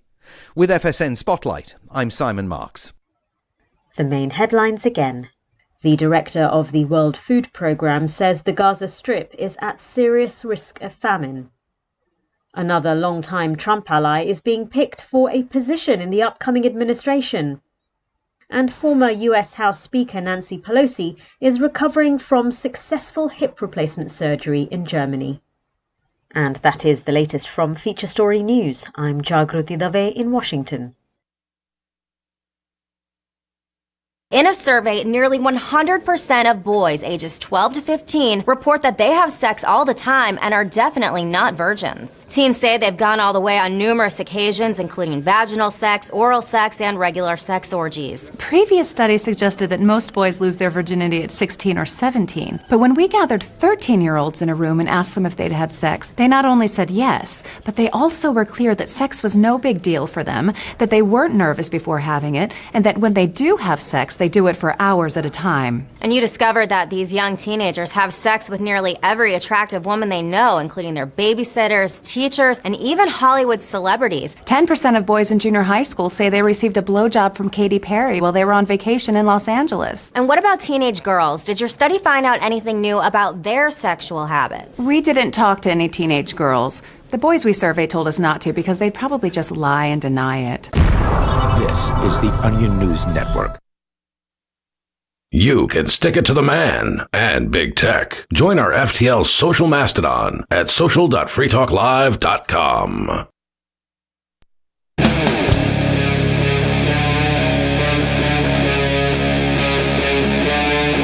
Free Talk Live.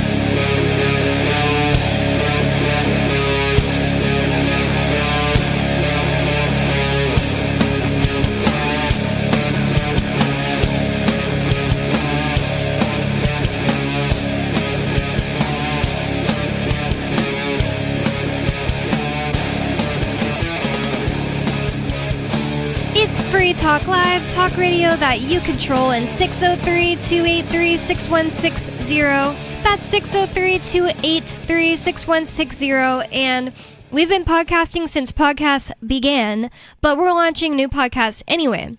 Our new podcast is a 30 to 45 minute show releasing once a week, and you can find it at freetalkcast.com. It's brought to you by the same people who bring you Free Talk Live, and we'd love for you to check it out. The existing radio archive isn't going anywhere.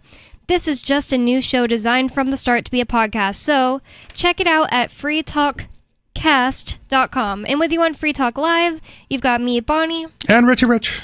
And we're going to go right to the phones because it's an open phone show. 603-283-6160 is the number. And David in New Mexico, you're on Free Talk Live. What is on your mind? Free Talk Live. Let me think. Oh, sounds like Zeus. Hey, Zeus. It was Zeus. Hey, Zeus. They want to talk to you, dude. Get over here. He's busy. Sorry. He's ran episode of Free Talk Live. Yeah, Free Talk Live. So you're just stuck with me. So before I get started, did Alu, did he ever get his snack bar going yet? Alu snack bar? No. No? That'd be a great name, especially like at PorkFest. He's just sitting there selling snacks. Because there's already somebody named Mikey the Jew who goes by just Snack Jew, but his name isn't Alu. They got to be side by side, right across the driveway from each other, and then they can have fights back and forth. Yeah, they can shoot fake bombs at each other. Yeah, squirt guns. Wow, that'd be hilarious. Here's a headline for you, David, that we're probably not going to get into on today's show, but I brought it in anyway. Reuters fact-checks Babylon Bee article stating that Allahu Akbar has replaced Cheerio Mate as UK's favored farewell. This sounds about right because the number one name in the UK now, baby name is what? Ali. Oh, Muhammad. Muhammad. I forgot that's the. I mixed it up. I knew that's the most common name.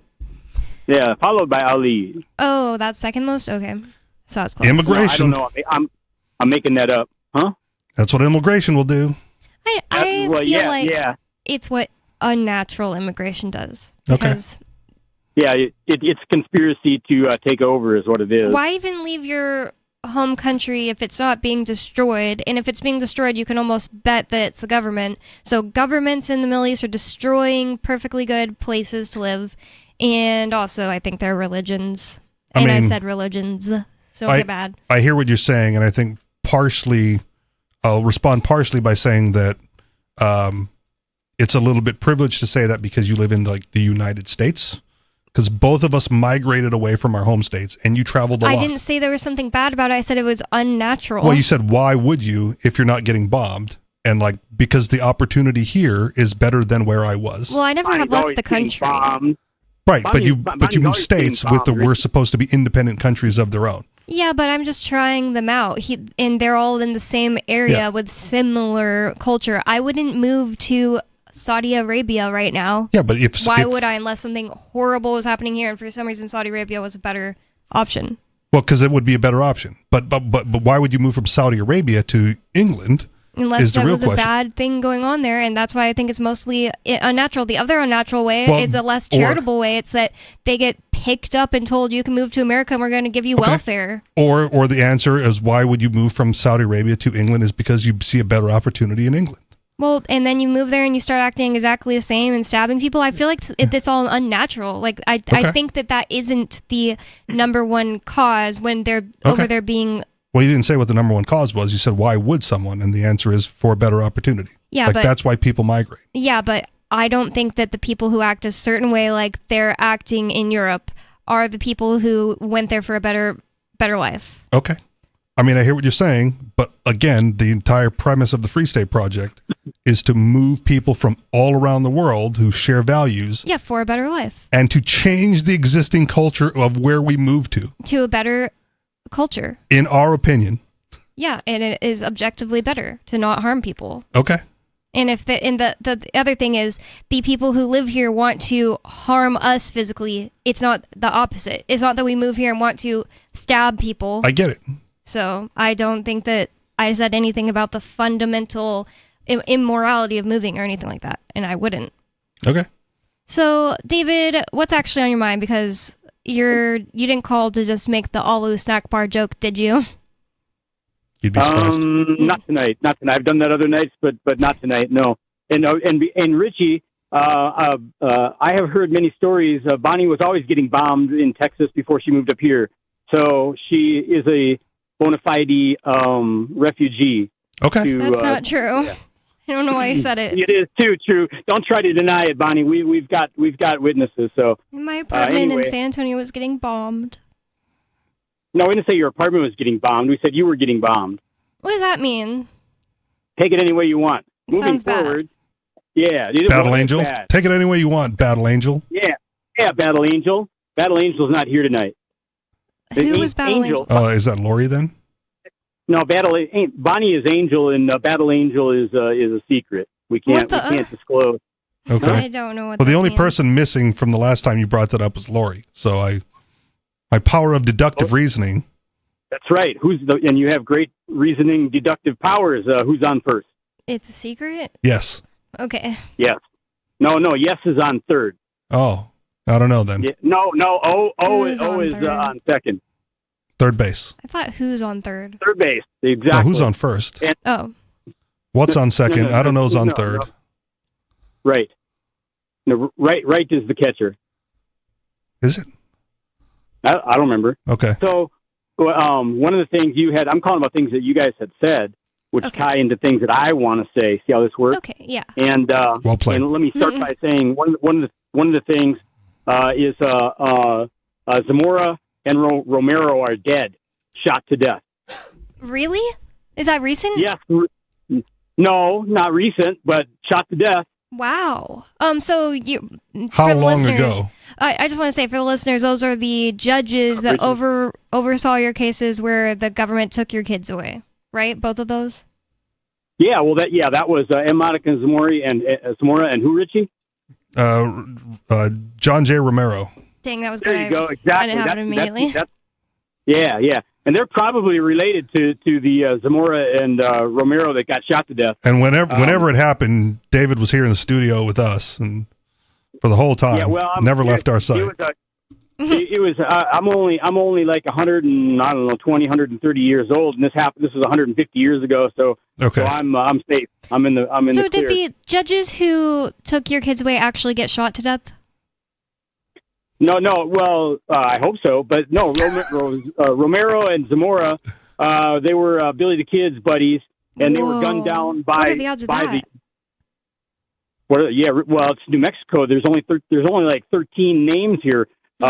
Trujillo, Jaramillo, Armijo, Martinez, Sanchez, Sandoval, is that one? Salazar, Rodriguez. The two people I knew Rodriguez is from Texas. That's a Texas-Mexico name. Okay. That is not an original New Mexico name. These are illegals. I know two. Vigil and Sandoval. Those are two Spanish New Mexicans names. Yes, they are. Original, OG. What about? Yeah. Never mind. Another one I had is Texan. Well, tell me. I'll tell you if you're right or not. No, I'm for sure positive now because there's Uvalde, and that's a Uvalde. Uvalde is the bastardized name of Uvalde. Uvalde. It's not even an E. Uvalde. So the guy that went there, his name was something de Ugalde. And for some reason, and he was from Spain, and he went to Texas, like around San Antonio. For some reason, they changed his last name to Uvalde, and then now the white people that live there call it Uvalde. They just always the damn white people always messing up people's names, man. They just always change anything that ends with an A to E, so it's like there's Bull Verde, which everybody knows like verde sauce, green salsa. No, they call it Bull Verde. Damn white people, I hate them. The white people here mess up their own names. I don't have to It's be funny. saying I hate them to say that it's stupid sounding and it's obviously wrong. And besides, I do. Spanish is a white people language. I don't want to blow my racist reputation, Bonnie. I hate them. White people, they suck. Okay. They should go back. They should go back where they came from. I mean, why don't you go back to where you came from? That's how you say it. That's David's. That's how you say it. If your name is Jose Gonzalez and you are the ordinance enforcement officer in Socorro County, New Mexico, and you want to tell the white man, David Olson, to go back to where you came from, because I'm tired of hearing from you about complaining about the loud generator from the Rodriguez. So you shut up and go back to where you came from. It's all unnatural immigration. Yes. Damn those ships. In one of the cases, one of those people that moved there are just black people from Los Angeles, and they're just like the runaway slave. Fleeing Jerome. bad. No, I meant the white people in America. Oh, yeah. Them too. They're fleeing the bad government of California, so it still adds up. Yes. But they're not the ones that bother you as much, right? It's the ones that are from. No, it's only because they're like 6 times as far away. They did bother me. It's just I can't hear their generator anymore over the noise of the Rodriguez generator. So their generator was actually first, and then the other people moved in closer, and now you have louder generators. That's really unfortunate. Oh, man. You know what you need to invent, David? Shotgun. Well, that's already invented. But instead of noise cancellation earbuds, noise cancellation speakers. What? Need what? Noise cancellation speakers. What kind of speakers? Noise cancellation speakers. So as loud as their generators are, you just face your noise cancellation speakers at them. That's awesome. And then it cancels out in air. That has to be real, because waves can cancel each other out. That's what I'm saying. But they've made it small for earbuds, and I don't know if they actually do it on like actual speakers. Yeah, that's how noise cancellation works. I forgot. So yeah, that's probably possible. You could do this, David, if you're good at any kind of physics, like waves. Engineering. Yeah, in engineering. Of course I am. I'm good at everything, so of course I can do it. But I already had that idea, Richie. But you know what will happen? The government will come in and kill you and steal the technology and never release it to the public? Probably. Yeah, well, you're part right. The government will come in. The Jose Gonzalez, who refused to enforce the noise ordinance against a generator because they think that the poor people need to run the generator. Yeah, but you don't need to enforce the noise ordinance, because you'll just be canceling out the noise. That's the whole point. Yeah, it wouldn't get to you. If my music makes any music, then what I'm trying to get at is Jose Gonzalez will come and enforce a noise ordinance against me. No, noise cancellation headphones don't make music. Yeah, but Jose Gonzalez, Jose Gonzalez not that smart. It's not going to make any noise. He's not even going to know it's on. I don't think David is right here. Mexican. He won't figure that out. He'll come and arrest me. There's nothing to figure out. You just aim it in his direction, and whatever's behind it, you can't hear what he's blasting. You are giving too much credit to that New Mexican. No, I'm giving you too much credit for trying to understand what I'm saying. I think it's not going to make noise. You're not going to aim noise back at Jose Gonzalez. I'm interpreting for the New Mexicans because they won't understand. They won't have to understand. They won't even know it exists. Sarah from New Mexico. They can mess anything up, Richie. Sarah's always telling us just how stupid New Mexicans are, and if starting to believe her in David's case. You need to believe her, but I'm not a New Mexican. He's a Minnesotan. Oh, but he just sounds like a Mexican, even when he's not doing the voice. Either way, I don't think, I think you're giving them too little credit or not giving yourself enough credit. Yeah. If you aim the waveform back at them, it's not going to make noise. It's just going to cancel out what they're producing coming at you. Even if it made a noise, if it's not under a certain amount, I feel like you really think they're going to come mess with you? I think they're kind of scared. You don't hear anything when your noise cancellation headphones are working. Like no one hears your noise coming out the other end. Yeah, but I don't know if it could exactly be the same if you're trying to cancel out such a loud noise. Okay. Doesn't it have to be like attracting like kind of, or opposite attracting opposite? Well, but at that distance, right? It's like a wall. I'm picturing like a wall where their noise reaches the wall, your speakers receive it, cancel it out, and then anything behind the wall is quiet. You're not blasting it back at them. Okay, I wonder if this exists though. It'd be really interesting. It just has to be. It exists. It just has to be scaled up to like boombox speaker size. If anybody knows any engineers, you should give them this idea if they deserve it. And if it works, then I'm going to turn into like Turd Ferguson and claim patent IP law, and like anyone who wants to do it has to pay me first because that's how IP works. I just saw like one of those like memes. It's like you slowly turning into Turd Ferguson's face. I invented it. It's mine now. And you have proof. It's on the radio. Time-stamped. Email yourself your idea. No. That's what I used to do. Like anytime I had like a weird idea, I would just create a Facebook page. Oh. And then like the creation date's the mark, and then so I have a whole bunch of dumb stuff that I could start businesses with if I ever wanted to. I did that one time with a YouTube page.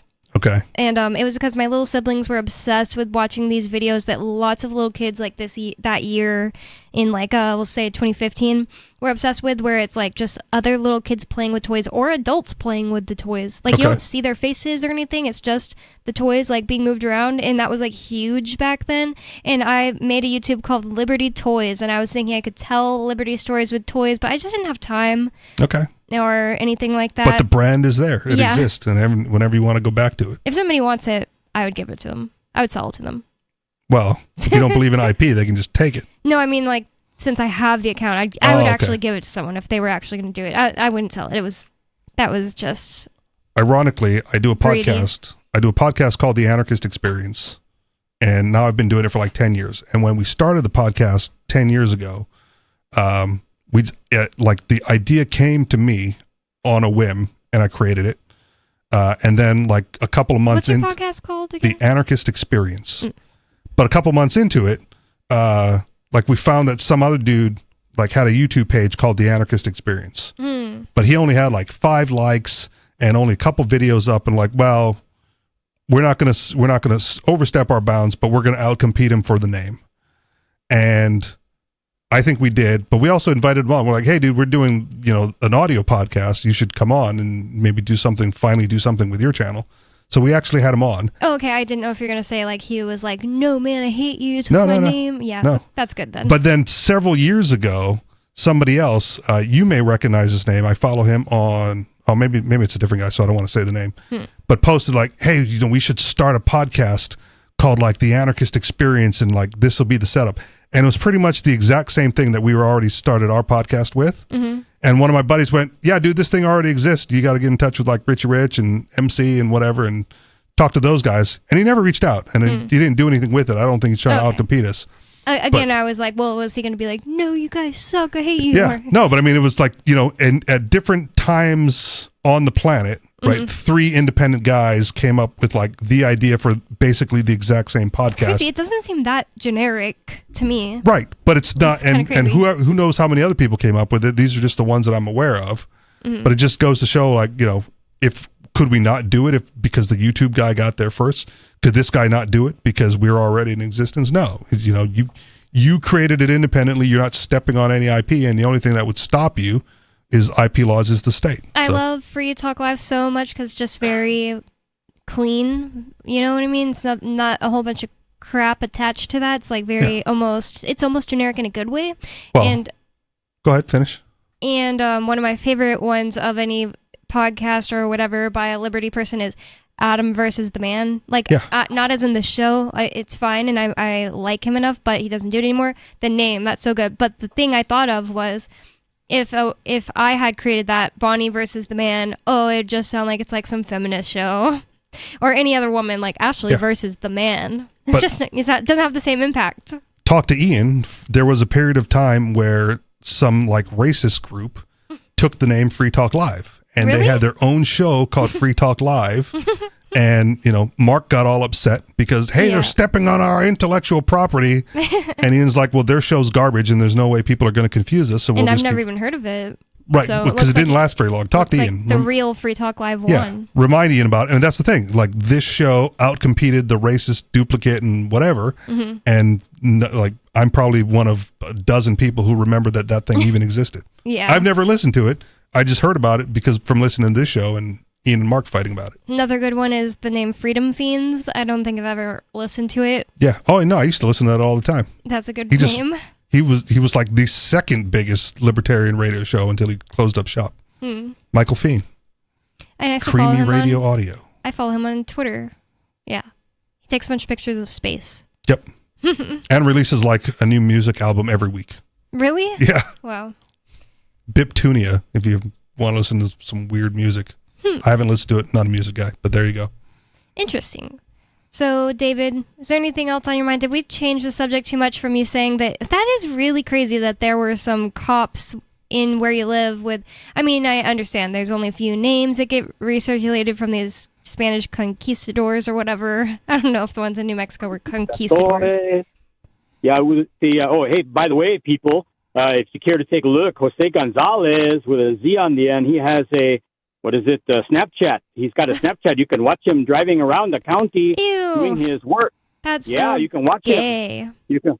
Bonnie's going to subscribe immediately. I'm looking. She just grabbed her phone. Not to subscribe because I like it. It's just like I want to see what this is like because that sounds so button. gay. So just Jose Gonzalez. Jose Gonzalez, on Snapchat.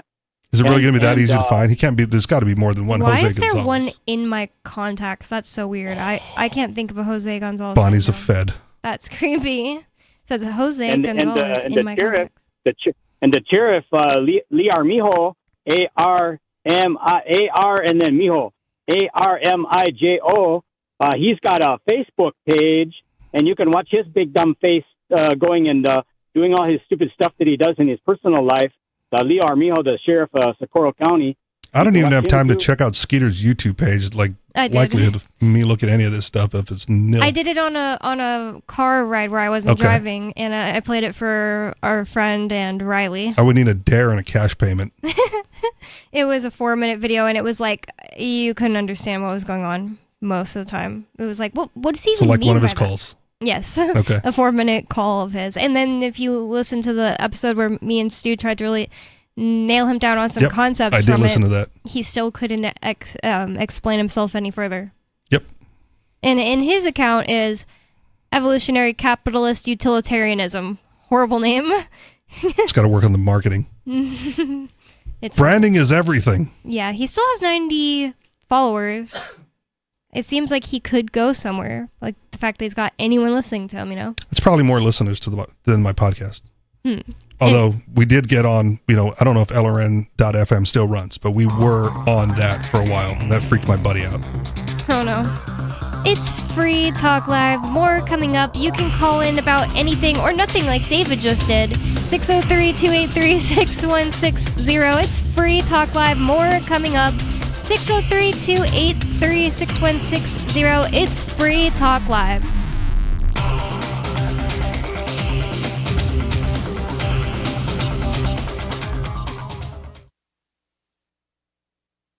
Everything you're already doing still isn't enough? I'm Holland Cook with Inflation Hacks. When you're shopping bricks and mortar, ask for an open box. I saved a couple $100 on the computer I'm writing this on. Still brand new and under warranty. Shopping online? Before you check out that cart, open a separate browser and Google promo codes for the company you're shopping. And if you're a member, try AAA or AARP. Shopping for services? On vacation, I flossed off a crown, and the nearest dentist wanted $75 to re-cement it. When I asked, discount for cash? The doc pocketed the crisp $50 I offered. Threatened to quit. Many subscription services and publications will counteroffer. How are you coping? Post your inflation hacks at andyoucanquoteme.com. From Feature Story News in Washington, I'm Jagruti Dave. The director of the World Food Programme says the Gaza Strip is at serious risk of famine. Cindy McCain told CBS's Face the Nation that her organization's aid deliveries slowed to a trickle in the month of November. WFP has been able to get 2 trucks in. That's all. 2 trucks in the month of November. She says in addition to getting aid in, humanitarian workers need to be able to distribute aid once inside the strip without fear of being targeted in attacks. McCain called for a ceasefire and said the international community has to do more to deliver aid to starving Palestinians. Close to 45,000 Gazans have been killed so far in Israel's war against the militant group Hamas. Another longtime Trump ally is being picked for a position in the upcoming administration. Scott Carr has more from Washington.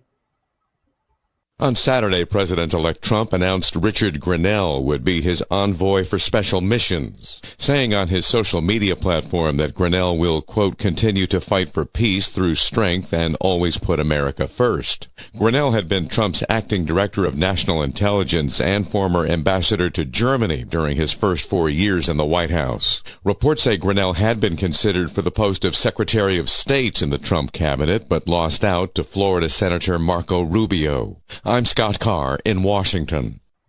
Former House Speaker Nancy Pelosi is recovering from successful hip replacement surgery in Germany. The California Senator Adam Schiff said he'd spoken to family members about her condition. I communicated with her daughter, Christine, and I understand that she's recovering from the surgery well, so our thoughts are going out to her. She's an amazing person, and as strong and as tough as she is, I know she'll be back on her feet soon. Pelosi's office says she underwent the surgery after getting injured during a trip to Luxembourg last week. The 84-year-old former House Speaker was medevaced to Germany's Landstuhl Regional Medical Center for the operation. Homeland Security Secretary Alejandro Mayorkas says Americans shouldn't be concerned about a recent surge in drone sightings across the country. Mayorkas told ABC's This Week that rules have recently been changed, allowing drones to fly at night, which could be a reason why people are spotting them more often. He added that the Department of Homeland Security doesn't know of any foreign involvement in recent drone sightings, but it will keep Americans informed about any potential risks. Despite this, Mayorkas said federal and state authorities would benefit from more legal authority to combat problematic drone activity. From bureaus worldwide, this is FSN. Don't miss a moment of Free Talk Live. Get our archives daily via our podcast at feeds.freetalklive.com.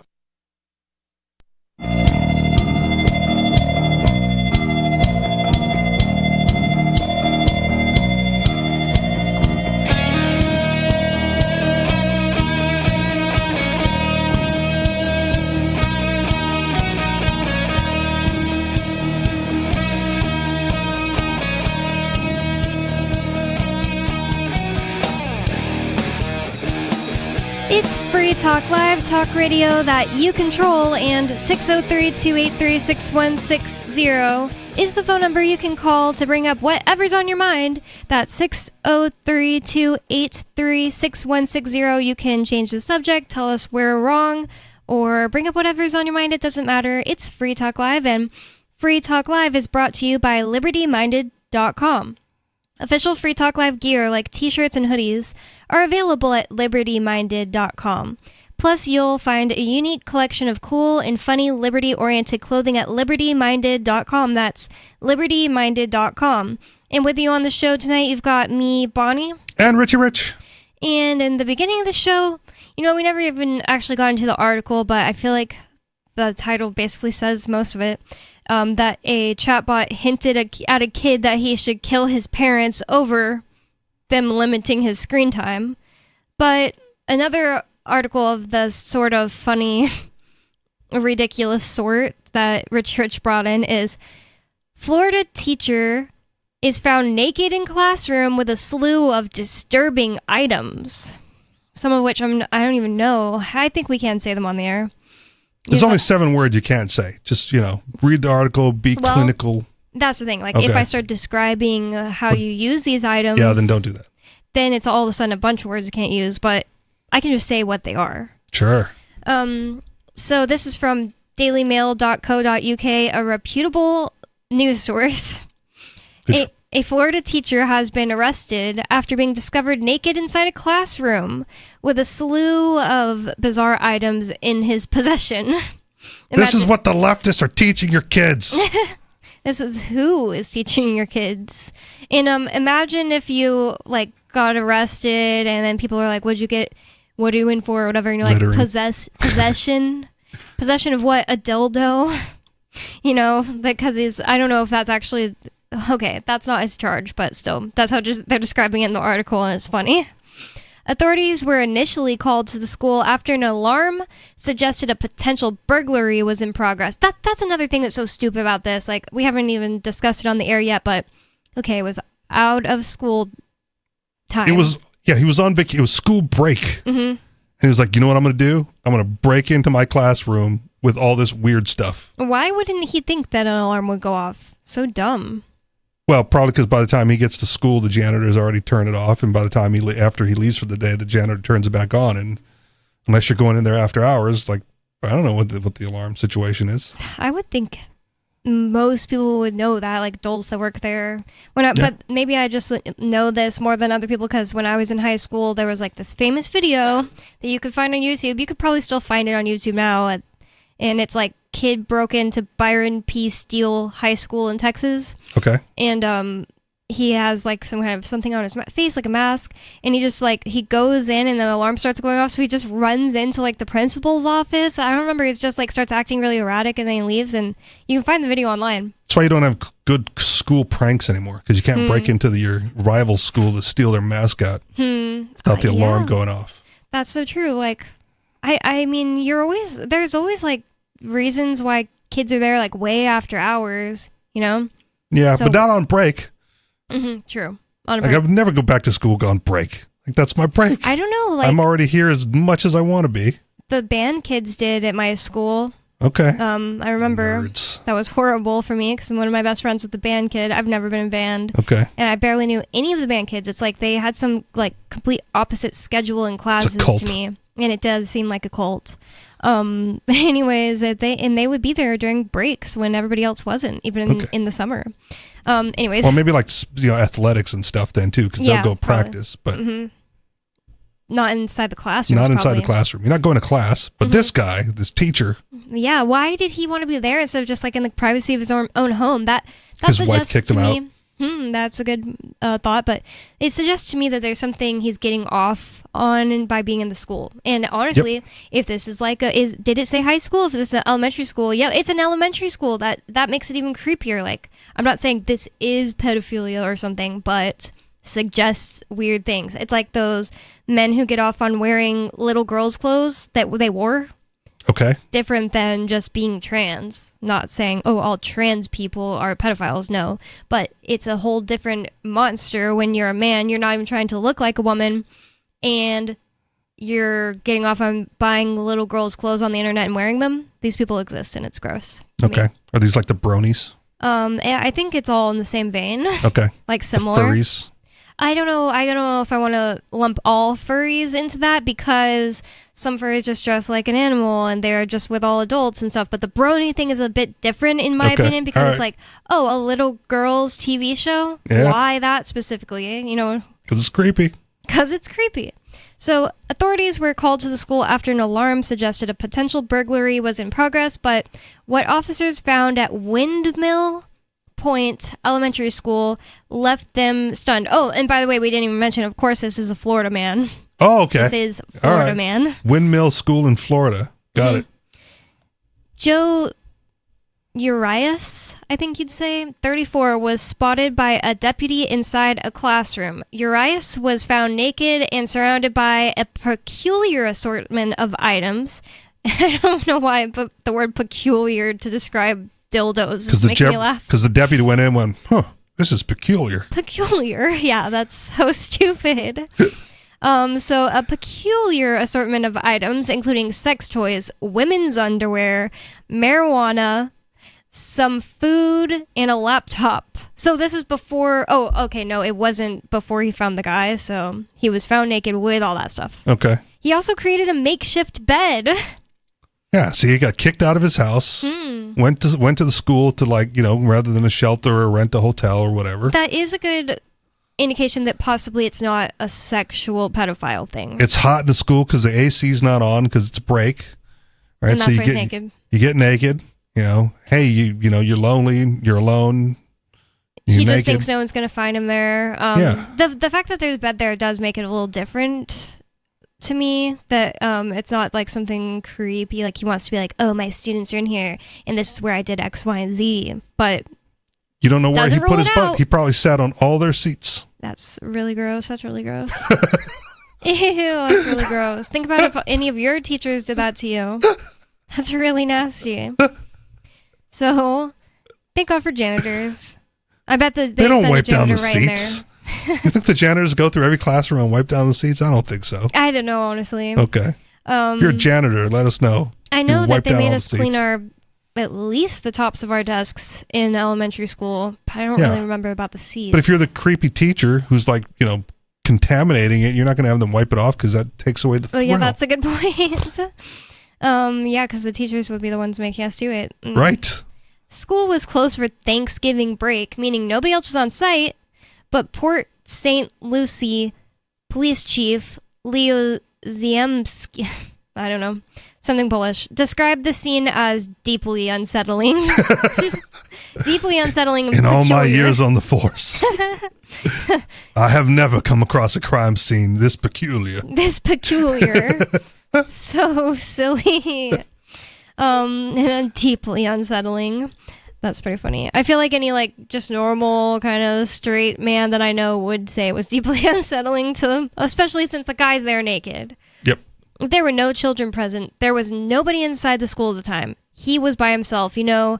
As to the vulgarity, I think I just don't even want to get into his mind and think about what he was thinking. That's what That's why you never catch the real criminals. Gotta think like a criminal.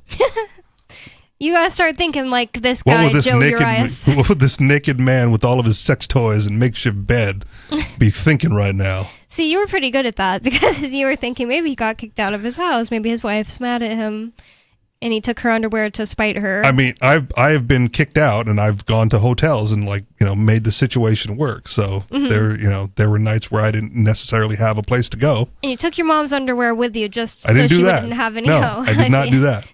Didn't take anything with me. That'd be peculiar if you took It's kind of that. why I carry the backpack everywhere now. It's like, well, if I got to go, then at least I got some stuff with me. Like Hank Hill says, you should always be prepared because then when things happen, you're prepared for it. That's what he says. Well played. There are no children present. Oh, we already said that. When Urias realized he'd been seen, he quickly got dressed and attempted to make a run for it. Oh my God, this gets more and more peculiar. Fat elementary school teachers, like, running from the cops Yeah, naked or half naked. But Yeah. he is with one like sock on. kind of fat guy, and that just kind of makes the scene kind of funnier and more peculiar. When Urias, okay, I already read that. Officers gave chase, but the situation escalated further when Urias punched a deputy in the face. Wow, okay. It just won't stop building on itself. Way to turn a misdemeanor trespass into a felony there. Seriously, yeah, that's so dumb. Maybe he was that high or something. I mean, it said he had marijuana. The potheads would like you to believe that they don't get violent under the influence. Yeah, I don't really know. Okay. Not saying, I know they do or no, they don't. It was just kind of a quick guess. Maybe he was also drinking. They just didn't mention that. But I'm also not a pothead anymore. And so were you ever violent as a pothead, though? No. Yeah, see? I was violenced against by my pothead sister. Okay. And she is a pothead. So actually, you know what? I take it back. I think they're all violent. No, I'm just kidding. Potheads? No. I'm joking. But it's the people who won't leave them alone that are violent. These people were, in this case, technically. Well, that's the thing. It's not. It's kind of a tragedy of the commons, isn't it? He pays his tax dollars for this school to exist. It's not like they're really defending private property. Everyone should have access to the school if you're paying for it. It would be one thing if they were chasing this guy out of some woman's house, you know. Yes. Totally different thing. But or a mall. What were they were, you know, threatening violence against him by chasing him. That is true. And he was naked, so he felt all right. Vulnerable. I see where you're going. I'll allow it. So despite the assault, law enforcement successfully subdued and arrested him. It's just kind of my thing about it is like, yeah, he feels like he's defending himself, and I don't feel like that's a stretch. But is it I had a right you? to be here. Yeah. Is it going to help you though? No, not at all. Not at all. It's going to make things much, much worse. Actually, you're not as handsome as Luigi Mangione. No. You were not going to get a sympathetic jury, brother. He's like, let me find a picture of me when I was young. I look just like Luigi Mangione or whatever. I always think about this when I pass this cop in my neighborhood's house. They have a crazy dog, but it's like a cop dog. Okay. And I'm always thinking, if that thing ever decides to book it towards me and I spray it with my pepper spray, am I going to get a... assault on a police officer? Yeah. Yeah, because you likely will. You can get assault on a police officer charged for dogs. It sounds ridiculous. It sounds peculiar, but it's not. Now, again, this is not legal advice, but there are jurisdictions, I think Michigan is one of them, where you are allowed to defend yourself up to lethality against police officers if they are initiating an unlawful arrest. So, but you got to make sure that you are like well within your rights to do so. And I'm pretty sure Tupac got away with that. Like he shot a couple cops early on because they were violating someone's rights or whatever, and charges dismissed or charges dropped or no charges filed. So if they are in the wrong, you can defend yourself even against the police in certain municipalities. But yeah, if the dog attacks you and you fight back, you're at least going to start with a charge of assault on a police officer. Yeah. And then have to figure it out from there. They may just drop it if I'm walking on the sidewalk and the dog runs at me. I don't think it's super likely because they have one of those, they have the flags in the yard, so I'm pretty sure that means they have like the laser or whatever I'm trying to think of the word. It's not laser. The shock collar? Yeah, the thing that'll shock the dog if he goes past those flags. But it's like even Ian called it an ugly dog, and Ian thinks there's no such thing as an ugly dog 99% of the time. Okay. It's like some kind of like it doesn't look very pit bull, but I think it's got some pit bull in it, and just, I don't know, it's a hideous dog, and it's so evil looking. And one time it was like just standing there barking at me, and I said out loud to whoever I was walking with, think of my sister, that dog's I was like, that they're a police officer. And the wife, was standing in the doorway, and she like let the dog in and then slammed it. And I was like, oh my God, I didn't even see her there. And now she's like mad or something. And then she comes to so I'm passing the house. You said it condescendingly, that's why, not with praise. Yeah, but if somebody walked past my house and said, radio show host, I wouldn't do what she did. So she came to the other door to stare at me with her arms crossed as I walked past. And it's just like, that's just, that your husband does a dirty, nasty job if you're going to act like that, that's what I'm saying. If somebody said her husband's a radio show host, I might be like, ew, this is a person who is knows Ian and is mean to him, but would I follow them and stare at them? no, I'd be like, whatever, move on. Yep. Because I know Ian didn't do anything wrong, but that's like on Twitter constantly. Every time I say anything someone disagrees with, they'd send me an article about Ian is in jail. It's just like, wow, you really think that you... Thank you for the information. I had no idea Yeah. where my husband is right now. You also really thought you like won this conversation like that. It's like, if I didn't think that he was innocent, I wouldn't still be married to him. Yep. Anyways, it's just that... It's also the mainstream media portrayal, right? Just like Ross Ulbricht and all the others who were in the right, morally, ethically, responsibly, and are wrongfully persecuted. Mind control. Yep. Their words. So it says, despite the assault, the law enforcement successfully subdued and arrested him. And it was a picture of him holding a big llama stuffed animal, a big pink llama stuffed animal. So back to thinking he's a pedophile. There's a picture. Whoa! Don't associate llamas with pedophiles. Well, it's not that it's a llama; it's that it's like a little girl stuffed animal. All the other pictures are like his mugshot, his makeshift bed, which was like a really nice makeshift bed. I only say that because I slept at my job when I worked at overnight at the hotel I worked at. Okay, at least it's a hotel. There. And then if somebody came to the front desk and rang the bell, I stood up and walked out there like I was never sleeping. Like, hello, how can I help you? Nice. I don't think I've ever spent the night at a job. I can't think of a time where I've spent the night at a job. The problem was I only did the night shift on 2 days a week. Okay. So I couldn't get used to it. All like right. I was the like basically did the extra days for the lady who did it the rest of the week, and she stayed up all night and slept all day. I couldn't do that because then I had to be at work at 7 a.m. Yeah. 2 days later. Anyways, yeah.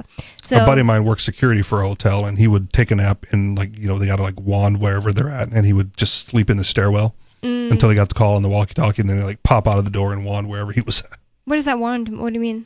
It's it's terrible to describe it as a wand, but it's basically like a tracker. You got to like touch certain points so they know where you're at on your route. I would be the only person in the entire hotel whenever I did this job. Okay. At the time, like once everybody went away, so for like 6 of the hours. So I'm not saying I know this guy's a pedophile because he's holding a stuffed animal. I'm just saying now I'm right back to the assumption I had at the beginning, because he's doing sexual things in an elementary school and wearing women's underwear. Well, I guess that's women's, not necessarily children's. Was he wearing it? I thought he was just had it in his possession. Like that's what he put on? Okay. He was naked when he was found, and they just found it in his possession. You're right. Yeah. Sex toys, women's underwear, stuffed llama. Yeah. And also, I read women's and for some reason thought children's, and mixing up with like the freaks you see on the internet. So he says, I identified myself. I held both my hands up and said, Sheriff Deputy, stop. Like, was this before he assaulted the sheriff deputy? I'm just wondering, like, did he think that was I gonna give work? up now. I got my one shot in. Yeah. Now you can arrest me. I think it was after. I think he said he's told him stop beforehand, but still, it's just like, you think that was going to work? I don't know. Hopefully. I mean, that's the easiest way to not get assaulted by the police is show them your hands. Oh, I didn't mean stop them as in not assault you. I meant they're not going to not arrest you, why run? Yeah, you're submitting. That's he said, it. I identified myself, held both my hands up, and said, Sheriff Deputy, stop. He said, no, bro.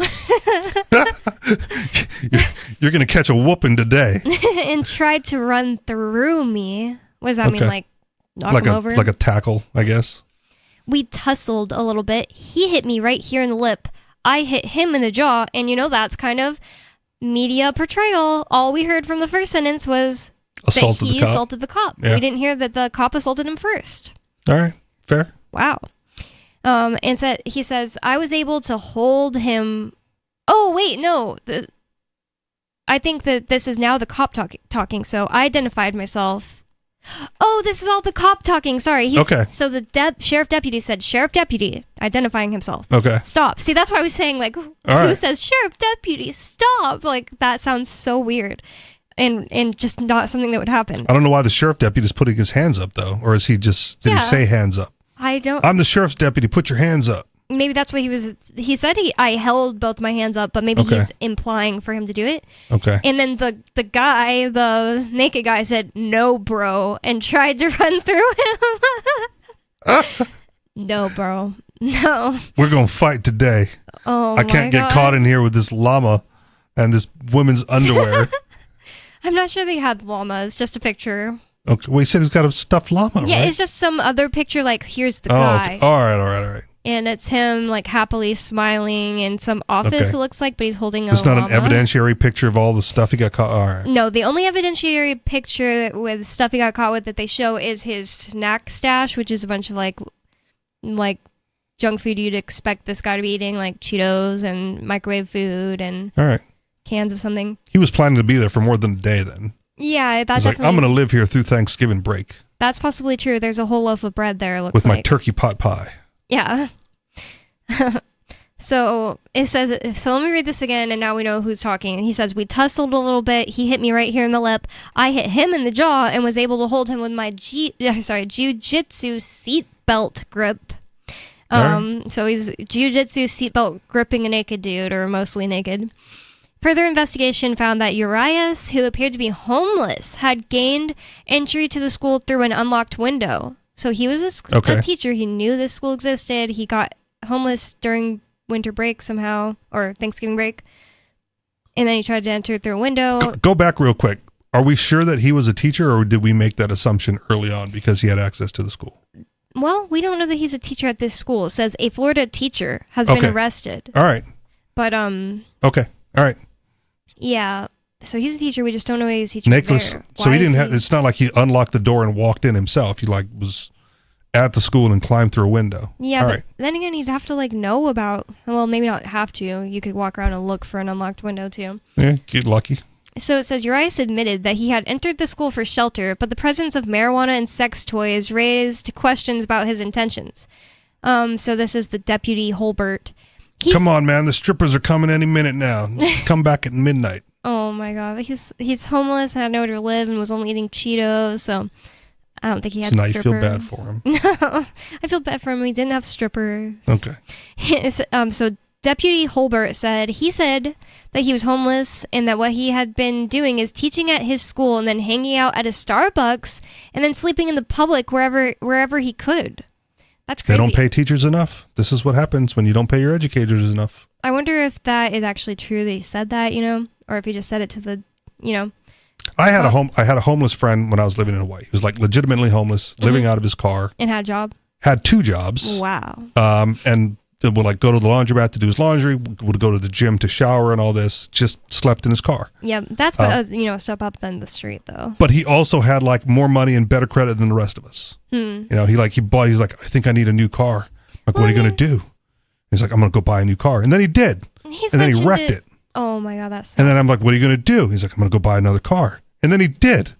Oh, I thought you were going to say he wrecked it again. No, he bought one, wrecked it, then bought a second one. But I don't know what your financial situation is, but mine at the time, right? I couldn't just go out and buy 2 cars. Yeah. And he did because he was homeless. When I wrecked my car one time, it took weeks of working any way I could to keep working. Yeah. And get to work with help of friends and stuff, and asking my dad to help me get sign whatever that's called, co-sign, and get myself a new car. And it was nope. I couldn't believe I got it done. It wasn't just I'll just get a new car without having to pay rent in Hawaii. He was able to just afford it. Yeah, nice. Well, I mean, I don't know. Is that really homeless then? Because he's talking about it on the air, so I feel like I can say it. Colin is on the show. He lives in a bus, and he's it's not a home. Doing well. It's his home. Okay. I mean, it's not a house. It's okay. I mean, a bus is more appropriate to live in than a car. Yeah, true. It's way bigger. This guy, he wasn't homeless. He lived in a Starbucks. I'm just kidding.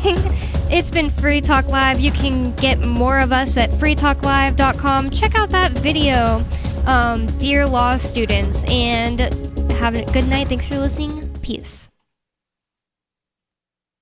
Some of you have wanted to support Free Talk Live's mission on a monthly basis, but don't want to support Patreon. Now we have an alternative that also helps our premier streaming platform, Odyssey. Visit video.freetalklive.com and click Join at the top of the channel. You can subscribe for $5 per month, and unlike other subscription services, Odyssey adds their processing fee on top, so it'll cost a little over $5 per month, but Free Talk Live will receive the entire amount you pledged. Higher donation tiers are available if you're feeling so inspired. You'll get a special membership badge that's visible in the Odyssey chat room, and if